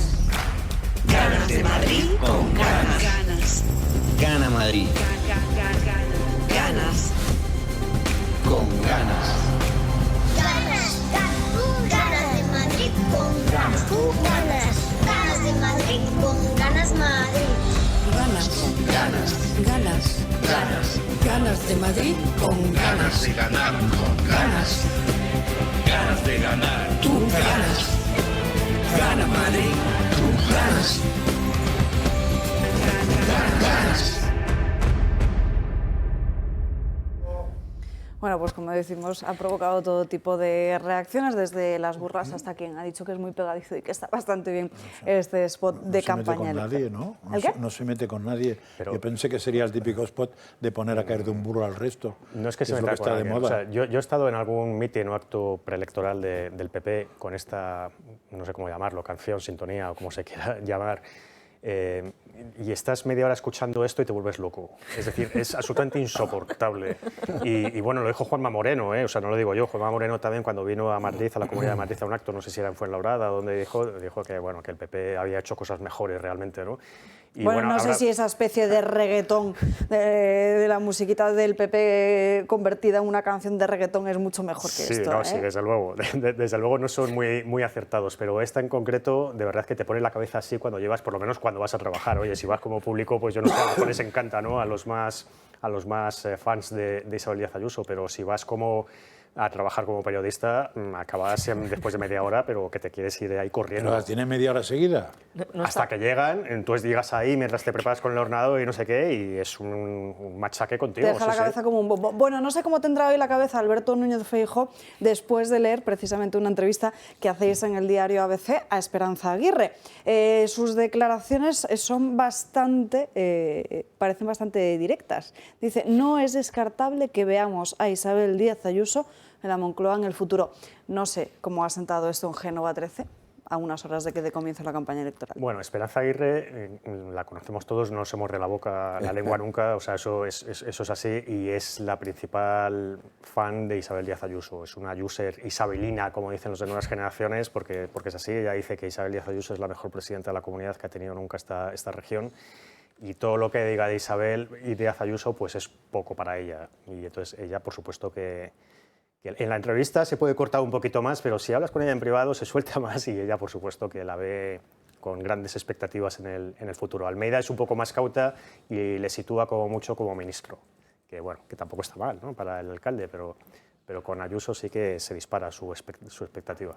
Bueno, y hablando de Isabel Díaz Ayuso, ayer anunció en un foro internacional, en el Foro Internacional de Expansión, que proponía el Estatuto del Contribuyente para evitar posibles abusos de la Administración. Escuchen. Y en este tiempo, y con las herramientas fiscales que tenemos a nuestra disposición, los madrileños han ahorrado 68.000 millones de euros, es decir, casi 20.000 euros por contribuyente. También hemos conseguido ser la única región donde no hay impuestos propios y situar la fiscalidad del trabajo en niveles similares a los que hay en las principales capitales europeas. Y ante la incertidumbre que está generando el nuevo impuesto de patrimonio contra Madrid, me gustaría trasladar el compromiso y el convencimiento de que en la región lograremos pronto no tener este impuesto de patrimonio. ¿En qué se traduce ese Estatuto del Contribuyente del que habla la presidenta de la Comunidad de Madrid? Pues en un sistema de asesoramiento fiscal gratuito para los ciudadanos y también un mecanismo muchísimo más ágil para la resolución de litigios entre la Administración Tributaria Autonómica y sus contribuyentes. Está muy bien. Que esto, frente a lo que está pasando con la seguridad social de Escrivá, parece bastante buena idea para colarlo por lo menos en campaña electoral. O con la propia Hacienda, que todo el mundo que ha tenido conflictos con Hacienda, si va a buscar un abogado, te recomienda que no pierdas el tiempo y el dinero, porque tienes las de perder, a pesar de que se ganan bastantes pleitos contra Hacienda, ¿eh? Por cierto, acaba de salir algo que tiene que devolver a los autónomos una burrada de dinero por el cálculo de las tarifas o de las multas o no sé qué, o sea que en general no está mal que haya un estatuto o que se nos defienda, pero también es verdad que yo me fiaría poco de alguna estructura oficial que me defiende de las estructuras oficiales, ¿eh? Yo varias consideraciones. La primera de todo es que bueno, esto del fin de las trabas burocráticas, yo recuerdo que esto lo llevaba Ciudadanos en su programa electoral desde el principio, diría yo. De hecho, era uno de sus grandes estandartes. Por tanto, bueno, copiar buenas políticas, desde luego, siempre es bienvenido y más cuando favorece al contribuyente. Lo segundo, y vuelvo casi al principio del programa, todo esto está muy bien, pero implementar una agilización de los trámites significa ponerse a hacer una página web que funcione correctamente, volcado de datos, etcétera, etcétera. Es decir, tiempo. Por tanto, una medida electoralista más, porque tiene toda la pinta de que sería imposible de que esto entrase en vigor en este ejercicio. Si de verdad tanto hubiese querido, ¿no?, desde la Comunidad de Madrid ayudar al contribuyente, tanto a nivel fiscal como a nivel de la seguridad social, acordémonos durante la pandemia cuando fue imposible realizar trámites, sobre todo para las personas mayores que no sabían cómo hacerlo a través de la página web, sobre todo de la seguridad social. Bueno, pues es que se podría haber implementado. Y termino con una cosa, esta cuestión de poner, digamos, tengamos en conexión todas las administraciones, registros, el registro mercantil, el civil, etcétera. Todo esto viene de una implementación que tendría que haber entrado en vigor, si mal no recuerdo, en 2018 y que se fue posponiendo ejercicio a ejercicio. Y no hablo a nivel autonómico, sino a nivel nacional. Por tanto, que de verdad, con todo el dinero que se utiliza vía impositiva por recaudación a los ciudadanos, por supuesto es muy bienvenido un estatuto del contribuyente, pero que lo implementen ya, que tienen el dinero para acometerlo. Pero yo recuerdo programas electorales, al menos del PP, me parece que incluso Fraga diciendo algo de la ventanilla única y algo del silencio positivo. El silencio positivo. No sé si han pasado 30 años de Lo del silencio positivo lo ha rescatado ahora Isabel Díaz Ayuso, pero 30 años después se rescata como programa, no como hecho. Pero a mí esas medidas me parecen buenas a mí, y además que se copia Ciudadanos. A ver, Ciudadanos era, y siento decir era, pero era un partido político con ideas brillantes y muy rompedoras para la política española, toda la parte de transparencia y demás, que yo creo que parte, porque hay que avanzar mucho más de lo que se ha avanzado en España sobre transparencia, se le debe a Ciudadanos. Y una de las propuestas que incluía, que eran buenas para la política española, pues era todo lo que tenía que ver con la burocracia y con esta ayuda al ciudadano frente a la administración. Entonces, pues ahora que Ciudadanos está al borde de la desaparición o de la absorción, me parece bien que otros partidos como el Partido Popular lo asuman. Lo que pasa es verdad que lo lleven a la realidad. Yo creo que también debería haber un organismo que controle que los partidos cumplen sus promesas. A mí eso me parece importante. Se llama el voto Nos vamos ciudadano. ahora hasta Santander, nos vamos hasta el norte porque tenemos conexión en directo con Emilio del Valle, que es candidato de Vox al Ayuntamiento de Santander. Muy buenas tardes, don Emilio. Buenas tardes. Buenas tardes. Bueno, entre sus principales propuestas de programa electoral está el de promover el consumo en el comercio local. ¿Qué proponen desde Vox? Bueno, la verdad es que es una pena que Santander, todo el centro, por distintas causas. Una de ellas es que se han quitado cientos de plazas de aparcamiento en superficie, no se han hecho parkings y la gente pues no se acerca ya al comercio del centro. Cogen el coche y se van a grandes superficies, a las afueras. Y comercios centenarios, comercios de toda la vida de Santander están cerrando. Cada día se ven más anuncios de se traspasa o se vende. Y lo único que está de alguna forma abriéndose nuevo son franquicias de multinacionales o de empresas nacionales fuertes. Y es una pena y nosotros queremos tomar medidas para ayudar al comercio del centro, facilitar el acceso con vehículo. Estamos en contra de la implantación de la zona de bajas emisiones que pretende el actual consistorio. Ya veremos a partir del 28 de mayo qué hacen. Que impide que se entre con vehículos diésel o gasolina, pero sin haber hecho un estudio real del grado de contaminación que hay en el centro de Santander, ni de la repercusión económica que puede suponer esto en los comercios del centro. Y, por tanto, nosotros nos vamos a oponer rotundamente a que se implante esa zona de bajas emisiones, ese Santander central, sin que existan esos estudios previos y se determine, bueno, en aplicación de la Ley de Cambio Climático, que si algún día llegamos a gobernar, y cuanto antes mejor en el Gobierno de la Nación, nosotros derogaremos. Pero en aplicación de esa ley, como digo, es obligatorio en municipios de más de 50.000 habitantes el que haya esas zonas de bajas emisiones, a las que, insisto, nosotros nos oponemos rotundamente, porque al final solo se beneficia a los más pudientes, a los que pueden gastarse 60.000 euros en un coche eléctrico. Se perjudica a todas las clases pues, medias y menos pudientes y, por supuesto, al comercio del centro. Suponemos también que dentro de esa destrucción del comercio local influye mucho que muchas personas no acudan por la suciedad que hay en las calles también, ¿no? Bueno, Santander actualmente es una ciudad que está bastante sucia y con problemas en la recogida de basuras. Hace unos años llegó a ser Escoba de Oro, ciudad más limpia de España, varios años Escoba de Plata. Es decir, que era una ciudad que daba gusto, todo el que venía a Santander, y qué limpieza, qué limpia, qué envidia. Pero con el actual consistorio, bueno, pues la empresa que tenía la concesión de basuras se le rescindió el contrato unilateralmente, está todo en contencioso administrativo y se adjudicó de una forma directa, a dedo, por emergencia, a otra empresa. El caso es que se limpia mal, se limpia poco. Yo mismo cuando salgo por las mañanas de casa antes veía barrenderos, ahora ya llevo más de un año sin ver un barrendero en mi calle. La basura se recoge mal, los contenedores soterrados han sido precintados, han colocado unos contenedores de estos de tipo pasta, plástico, que muchos de ellos ya están agrietados, recogen tarde y mal y se quedan las bolsas acumuladas fuera de los contenedores porque no caben.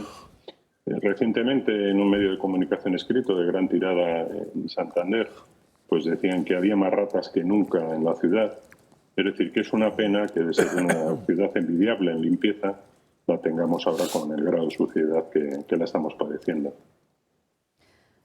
Como, bueno, sucede en Santander, pero también hay en otras muchas ciudades de España donde al final los jóvenes pues prefieren acudir a Madrid, a Barcelona o incluso fuera de nuestro país pues para poder prosperar profesionalmente. ¿Cómo plantean desde Vox retener todo ese talento joven? Bueno, la verdad es que Santander tiene un problema muy importante con los jóvenes.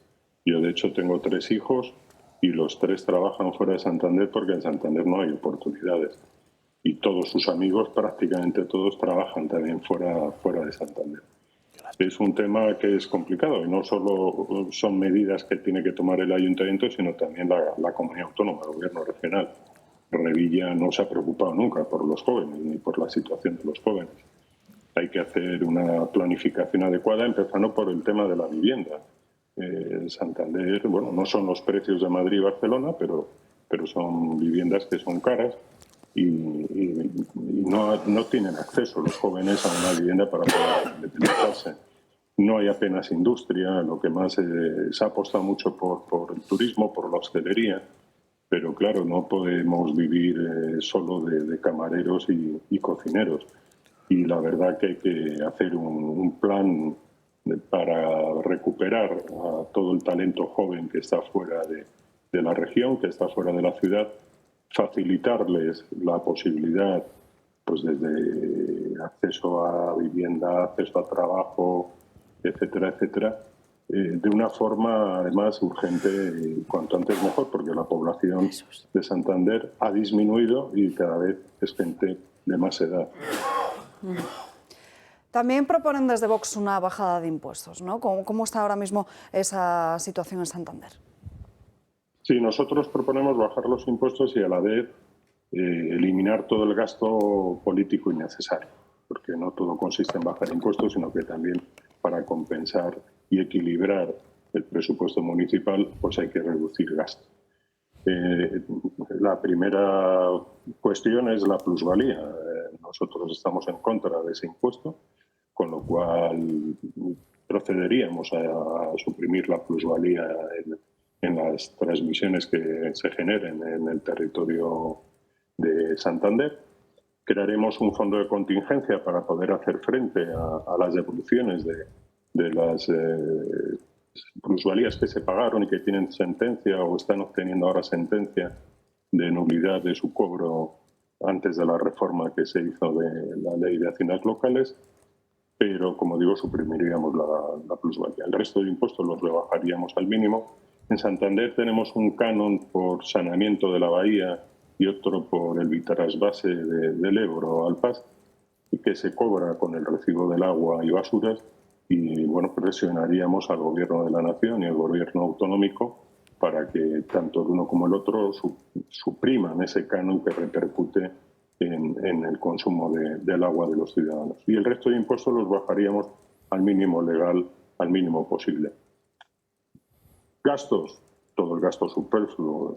En Santander tiene una oficina de cambio climático, otra de cooperación al desarrollo, 2 oficinas, 2 chiringuitos que no sirven para nada. No entiendo por qué un ayuntamiento tiene que tener ese tipo de oficinas.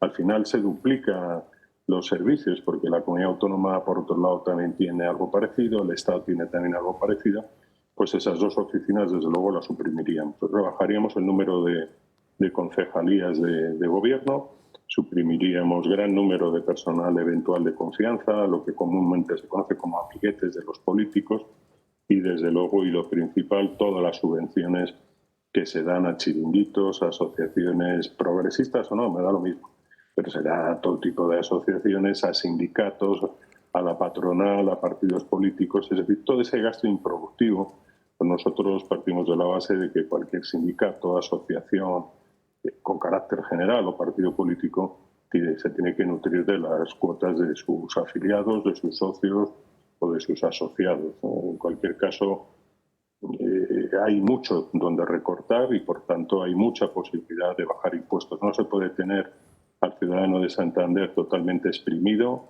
exigiéndole cada día más impuestos y luego estar, por otro lado, regalándoselo a chiringuitos que no hacen absolutamente nada o hacen tonterías.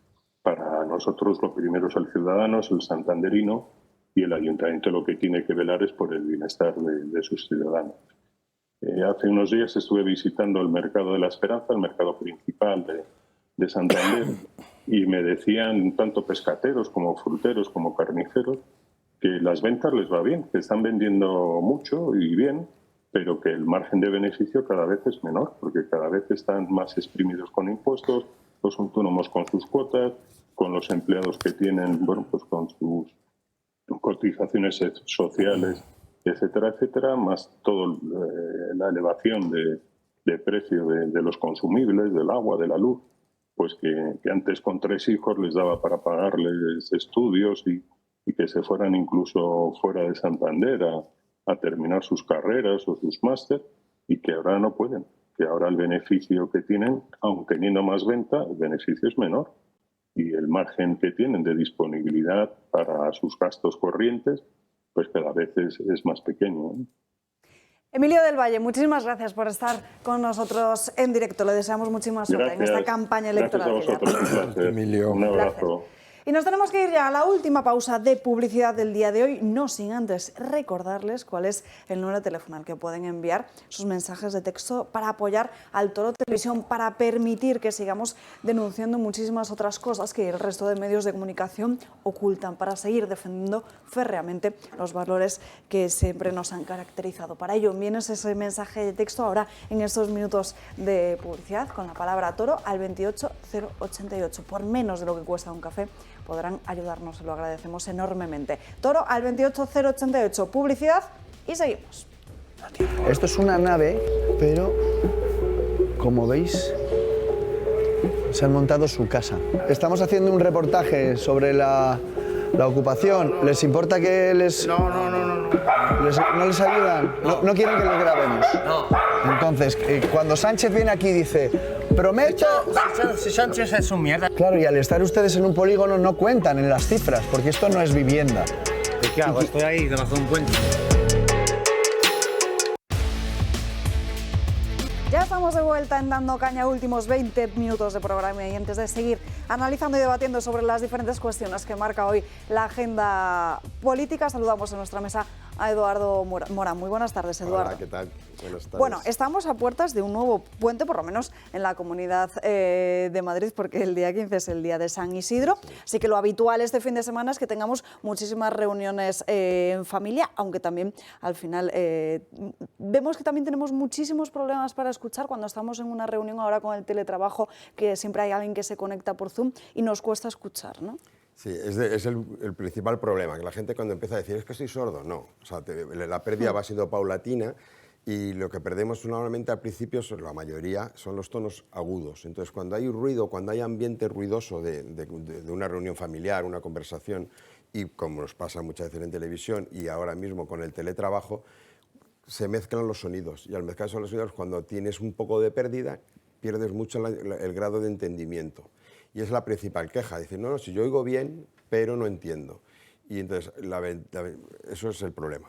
Solución, pues que ya los audífonos actuales, la gran mayoría, y sobre todo los de gama media y media alta, nos permiten ecualizar o reajustar bien el sonido para que los sonidos, digamos, altos no los amplifique y sí amplifique los sonidos bajos. Entonces ese margen que cuando tenemos pérdida auditiva, que le llamamos rango auditivo, que es de donde empieza a molestarnos el sonido y cuando empezamos a oír, cuando uno oye mal es que se ha estrechado. Entonces tenemos que colocar, digamos, en esa banda todos los sonidos para que podamos escuchar. Ahora los audífonos realmente nos permite tener un grado de entendimiento muy alto. y yo creo que es una de las soluciones prácticas para que este tipo de reuniones podamos defendernos perfectamente. Pues Eduardo, muchísimas gracias por estar aquí con nosotros. Recordamos a nuestros espectadores cuáles son las promociones especiales que tenéis para ellos. 2x1 en audífonos, hasta 30 meses para pagarlo y un mes de prueba gratuita. Muchísimas gracias. Gracias, Eduardo. Cambiamos ahora de asunto y vamos con el asunto de ETA. Efectivamente, es que me estaban hablando, disculpen por el pinganillo y me he perdido. Nos vamos con el asunto de esas listas electorales de Bildu que hemos conocido en las últimas horas tras esa denuncia de Covite donde se mostraba que hay 44 condenados por ETA, 7 de ellos asesinos. Veamos también cuáles han sido las principales reacciones en la clase política. Sánchez calla. Yo comprendo su frustración, la comprendo, pero no comparto su estrategia de descalificación y de insultos. Y no se inmuta por el gesto de Bildu, uno de sus socios preferentes esta legislatura, de incluir a terroristas en sus listas electorales del 28M. Yo, desde luego, no voy a utilizar jamás el drama del terrorismo para dividir a la sociedad, tampoco para enfrentarla. Se han cumplido 5 años desde la disolución y la desaparición definitiva de ETA. Partido el de Otegi, que en el hemiciclo han recordado que ni se ha arrepentido ni pedido perdón a las víctimas por sus actos. Que Vox tenía razón, aunque quizá nos habíamos quedado cortos. Cuando nosotros decíamos que eran filoetarras, y aquí se nos ha quitado la palabra, aquí se nos ha censurado por decir que son filoetarras, nos hemos quedado cortos porque realmente los de Bildu son etarras. El portavoz de los socialistas, Patxi López, admite que no le gusta. No lo voy a valorar, no me gusta nada. López, además, figura que ha sido la que más ha justificado dentro del Ejecutivo sus pactos con la formación Abertzale. Sus socios de la coalición de Podemos, junto con los de la Esquerra, aplauden la noticia. Bildu es un partido democrático que elige sus listas por los procedimientos que ellos consideran oportunos y no tengo nada más que decir. Lo que no es opinable, y es pura información, es que ETA no existe hace más de una década.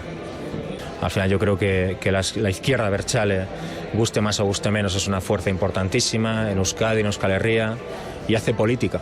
Aunque eso sí, han sido varias las ministras de Sánchez que han reaccionado a la carrera en los pasillos del Congreso para no opinar sobre el asunto ante los medios. El líder de los populares, Núñez Feijóo, lo ha dejado claro. La presidencia del Gobierno no puede descansar en un partido como Bildu. Ahondando en la idea de que este supone un motivo más para derogar un sanchismo a los que ya ni los tiros en la nuca le son suficientes para decir basta. Y fíjense en la encuesta que hoy publica OK Diario, como el Partido Socialista tendría en sus manos impedir el hecho de que los etarras de Bildu gobernasen en Pamplona. Es una encuesta cuyos datos les facilita Data 10 y que ahí van a ver esos resultados que pronostica. Dice que UPN tendría 9 escaños, EH Bildu 8, por detrás estaría el Partido Socialista, Unidas Podemos con 2 y 2 para el Partido Popular. Creo que tenemos algún tipo de error en esta encuesta porque Geroa Bai es la que estaría entre Partido Socialista y Partido Popular con esos 2 escaños y Unidas Podemos tendría tan solo 1. Disculpen el error. Entrevista también muy interesante la que publica hoy el diario El Mundo. Alfonso Guerra, van a ver qué es lo que dice. Los socios desvían al Partido Socialista de una trayectoria de hace 144 años. Dice que los debates internos eran tormentosos pero fructíferos, que ahora todo se aplaude y todo se calla. Quien sostenga que el Parlamento fraccionado es mejor que aquel bipartidismo, dice, miente. ¿Qué os parecen estas palabras de Guerra que dicen que el Partido Socialista se está desviando de su trayectoria? Alfonso Guerra se ha convertido, de esa parte del Partido Socialista de la época de la transición, como la voz de la conciencia de este nuevo PSOE que está irreconocible e irreconocido, sobre todo para gente como Guerra, ¿no? Claro, veíamos antes lo de Bildu, las declaraciones absolutamente surrealistas que hemos escuchado, Gabriel Rufián diciendo que ETA no existe desde hace 5 años. Bueno, yo me pregunto, si en lugar de terroristas se hubieran metido a maltratadores, a asesinos de mujeres, como ya han cumplido la condena a lo mejor después de no sé cuántos años, ¿lo verían bien que estuvieran en listas electorales? ¿O un asesino por el hecho de no matar durante 5 años ha dejado de ser asesino? En fin, yo creo que son declaraciones las que hemos escuchado que no tienen ni pies ni cabeza y que retrata muy bien lo que está pasando en España hoy en día. Pero ayer ya explicamos aquí, o sea, una cosa es que lo veamos bien o mal, que sea moralmente execrable, que sea humanamente despreciable, que sea asquerosamente lo que quieras, y otra cosa es que es legal. No, legal es, pero moral no. Pero es muy importante saber por qué es legal. Y es legal porque el Tribunal Constitucional, echando una sentencia del Supremo a la basura, consiguió legalizar a este partido en contra de lo que sabía. ¿Quién era el presidente de gobierno? Y el presidente de gobierno me parece que era un tal Rajoy en aquella época, Sí. con lo cual es muy importante que cada uno sepa lo que pasó. Y en aquel momento se habló de que el Tribunal Constitucional no hizo eso por iniciativa propia, de que hubiera aparecido un ángel y les hubiera explicado, sino que hubo presiones políticas, en parte, supongo que de algún partido de la oposición, pero fundamentalmente en parte por parte del gobierno central, es decir, Rajoy, porque en aquel momento, si os acordáis, además hubo otro asesino que también le dieron una salida. Hubo otro follón poco antes de eso, no me acuerdo quién era, pero... Bolinaga, que le dejaron salir para su madre, y a otros porque para ver a su prima. Entre otros. O sea, unas cosas muy raras pasaron en aquella temporada porque se trataba de... Y es más, la gente del País Vasco te dijo, me decía a mí, alguna gente que ya en aquella época es cuando se negoció todo el tema del acercamiento de presos para una vez allí poder empezar a salir discretamente día tras otro por distintos permisos y historias. De todos modos, ya puestos a hablar de historia, debe hacer unos 15 o 20 años, 20 igual me pasó, pero 15 no, que el PSOE en Navarra ya le dio bastantes ayuntamientos a HB. Los ayuntamientos más importantes a HB, por ejemplo el de Estella y algunos más, porque en aquella época me entrevistaba con alcaldes por mi trabajo profesional y me corrí todos los ayuntamientos y sabía perfectamente quién era el alcalde y quién no. No sé si la alcaldía se la quedaba al PSOE, pero apoyado por ediles de HB. Me parece que ocurría eso, porque si no, yo no hubiera visto a los alcaldes, y si los vi que eran del PSOE. Pero bueno, esto es la historia del PSOE aprovechando a HB es muy vieja. De la misma manera que tampoco olvidemos que en Vitoria algún personaje muy importante, ahora que está en el PP, de superportavoz moderno y tal, pues se apoyó en HB en su último mandato como alcalde, en muchas de las resoluciones. O sea, aquí todo el mundo ha hecho lo que ha podido o lo que cuando le ha interesado. Otra cosa es que eso es mucho más descarado que otras cosas. Albert. Sí, esto como es el mal esférico, voy a intentar solo dar tres ideas, porque estoy de acuerdo con todo lo que ha dicho José María. Es decir, esto sucede porque, claro que es legal, pero es legal porque las leyes de este país verdaderamente desprotegen absolutamente pues los valores fundamentales de justicia, de igualdad y la ética. No, y porque el tribunal se saltó las leyes por Claro, por supuesto, para empezar, unos cuantos partidos de este país, si fuéramos lo que son todas las democracias, una democracia militante por lo visto, es que eso es lo que nos falta, unos cuantos partidos de este país serían o estarían expedientados o serían directamente ilegales, claro. Entonces, a partir de ahí, todas las barbaridades. Pero quiero recordar, yo he escrito hace mucho tiempo que es muy difícil que un país sobreviva, o sea, por lo menos va a pasar una larga temporada muy dura o incluso sobreviva a la victoria del terrorismo, como está pasando en Colombia y como está pasando aquí, porque yo creo que este país está, de hecho, más humillado que después de la derrota de Cuba, ¿no? Está más humillado porque lo está todos los días y además, porque esto que ha hecho Bildu, con muchos que ni siquiera van a salir, pues están en el 21 no sé qué, es el vae victis, es decir, es humillante, es para decir, oye, por supuesto que sí, esto es la misma línea que los homenajes y exaltaciones de etarras cuando salen y tal, sin que nadie intervenga, eso, para demostrar lo que es una realidad, a poco que uno vaya más allá de 4 declaraciones eslogan. Es que el consorcio PNV industrial o militar, PNV-ETA, ha ganado y ETA ha ganado. En este momento está en una fase no cruenta porque le es mucho más productivo, ciertamente, ciertamente, pero muchos vamos a decir, no ganancia, de sus objetivos políticos están ahí. El País Vasco está prácticamente desguazado, vamos a ver, el racismo la desigualdad se ha instalado en la cultura española y se practica en el País Vasco, etcétera, etcétera. No hay condiciones democráticas a la hora de votar. Entonces, yo lo que digo, y con eso termino, la gran mentira es la que ha dicho Rufián.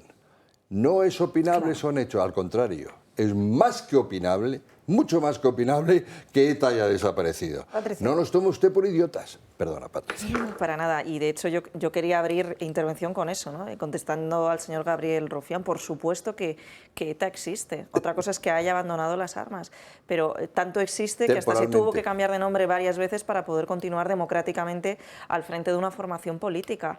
Entonces, ¿qué lecciones sacamos de aquí? La primera, lo ha comentado Calvet, la cuestión de la democracia militante. A lo mejor es hora de cambiar la ley, y dado que cambiar la Constitución para introducir una cláusula de democracia militante como tiene la Constitución francesa o alemana es muy complejo, pues modificar, ¿no?, ese tope mínimo y subirlo al 5% en la ley orgánica del régimen electoral general. Bueno, pues a lo mejor esa es una de las soluciones. Y segunda lección que yo creo que sacamos, y de aquí, bueno, pues esta intención de voto que ha sacado OK Diario sobre Pamplona, y es que la derecha desunida pierde el poder frente a la izquierda, y no frente a una izquierda socialista, progresista, frente a una izquierda nacionalista, frente a una izquierda, en este caso, pues que puede ser etarra, que puede ser terrorista, porque se nos dice, ¿no?, a raíz de este porcentaje de voto que han sacado, que UPN y PP pierden apoyos al presentarse por separado, y se consigue que la suma de la izquierda alcance la mayoría absoluta. Cuidado, porque el CIS hoy también nos ha dicho que detrás de Ayuso viene Más Madrid, que el PSOE podría quedar incluso relegado en una tercera posición. Se nos adelanta, Patricia, esa última hora que teníamos que contarles sobre las encuestas que publica hoy el CIS. La Comunidad de Madrid pronostica que Isabel Díaz Ayuso rozaría esa mayoría absoluta al quedarse con entre 61 y 70 escaños. Una horquilla bastante amplia la que pronostica Tezanos. Más Madrid en segunda posición con entre 29 y 30, por detrás el Partido Socialista con 26-29,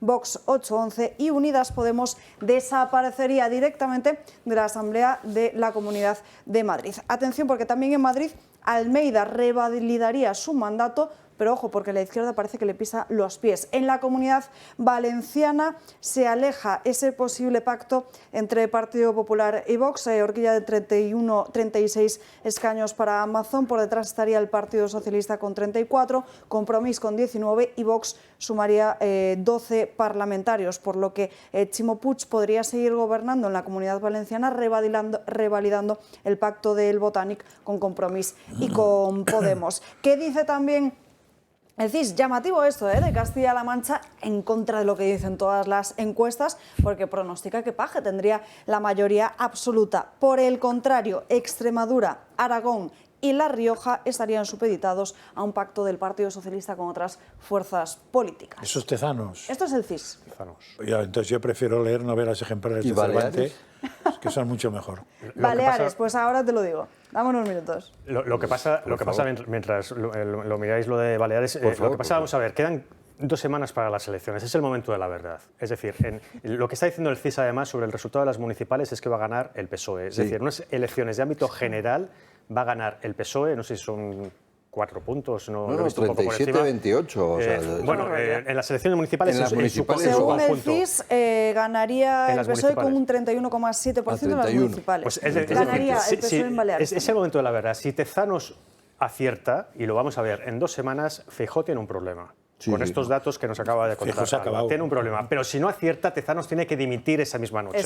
Tezanos tiene un problema. Entonces, vamos a ver, porque esto nos hemos gastado mucho dinero entre todos. Este CIS es muy costoso porque ha hecho encuestas, muchísimas miles de encuestas en 12 comunidades, en muchas capitales de provincia, y nos ha costado mucho dinero a todos los españoles. Es decir, si Tezanos acierta, mejor para él, pero Feijóo tiene un problema. Pero como falle, dimisión.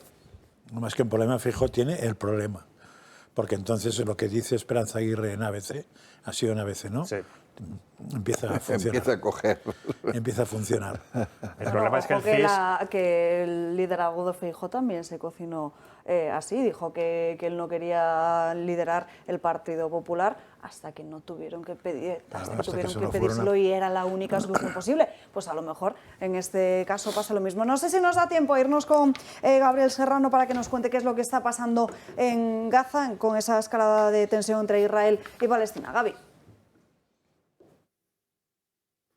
Así es, Alba. Desgraciadamente continúan los ataques entre las fuerzas de Israel y la yihad islámica en Gaza. Las fuerzas de defensa de Israel han disparado desde aviones y helicópteros contra múltiples objetivos en Gaza. Estos ataques han dejado ya 26 muertos, entre ellos líderes del grupo militante de la yihad islámica, hombres, mujeres y niños, y ya van más de 60 heridos. Gaza respondió a los primeros ataques y se han podido ver cohetes en el cielo israelí, ya que las fuerzas de defensa han interceptado algunos de ellos. Los grupos armados de Gaza han reivindicado estos lanzamientos, prometiendo, según dicen ellos, días oscuros al enemigo como esto continúa así. Sirenas de emergencia se han escuchado en diferentes ciudades de Israel. Se ha pedido a la población que actúe de acuerdo con las instrucciones especiales creadas para estas situaciones. Y más de medio millón de israelíes se encontraban en refugios o cerca de ellos cuando comenzaron los lanzamientos. El ejército de Israel y los militantes de Gaza siguen intercambiando intensos disparos transfronterizos.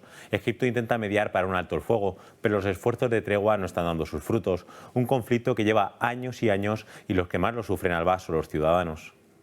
Gracias, Gaby. Se nos han quedado muchos asuntos en el tintero, pero lamentablemente no hay tiempo para más y por ello mañana les invitamos a estar aquí con nosotros de nuevo a las 12 en Dando Caña. Les contaremos, además, la última, el encontronazo que ha tenido el Gobierno de España, que se ha metido en una relación diplomática un tanto turbulenta con Italia después de que Yolanda Díaz criticase ayer directamente en el Congreso de los Diputados ese decreto fiscal que sacó Giorgia Meloni el 1 de mayo, pues Tajani le ha respondido duramente. También se nos ha quedado en el tintero la última de Yolanda Díaz, que se gasta casi 3 millones de euros en enseñar resiliencia con videojuegos a funcionarios. Mañana se lo contaremos. Que pasen un feliz jueves.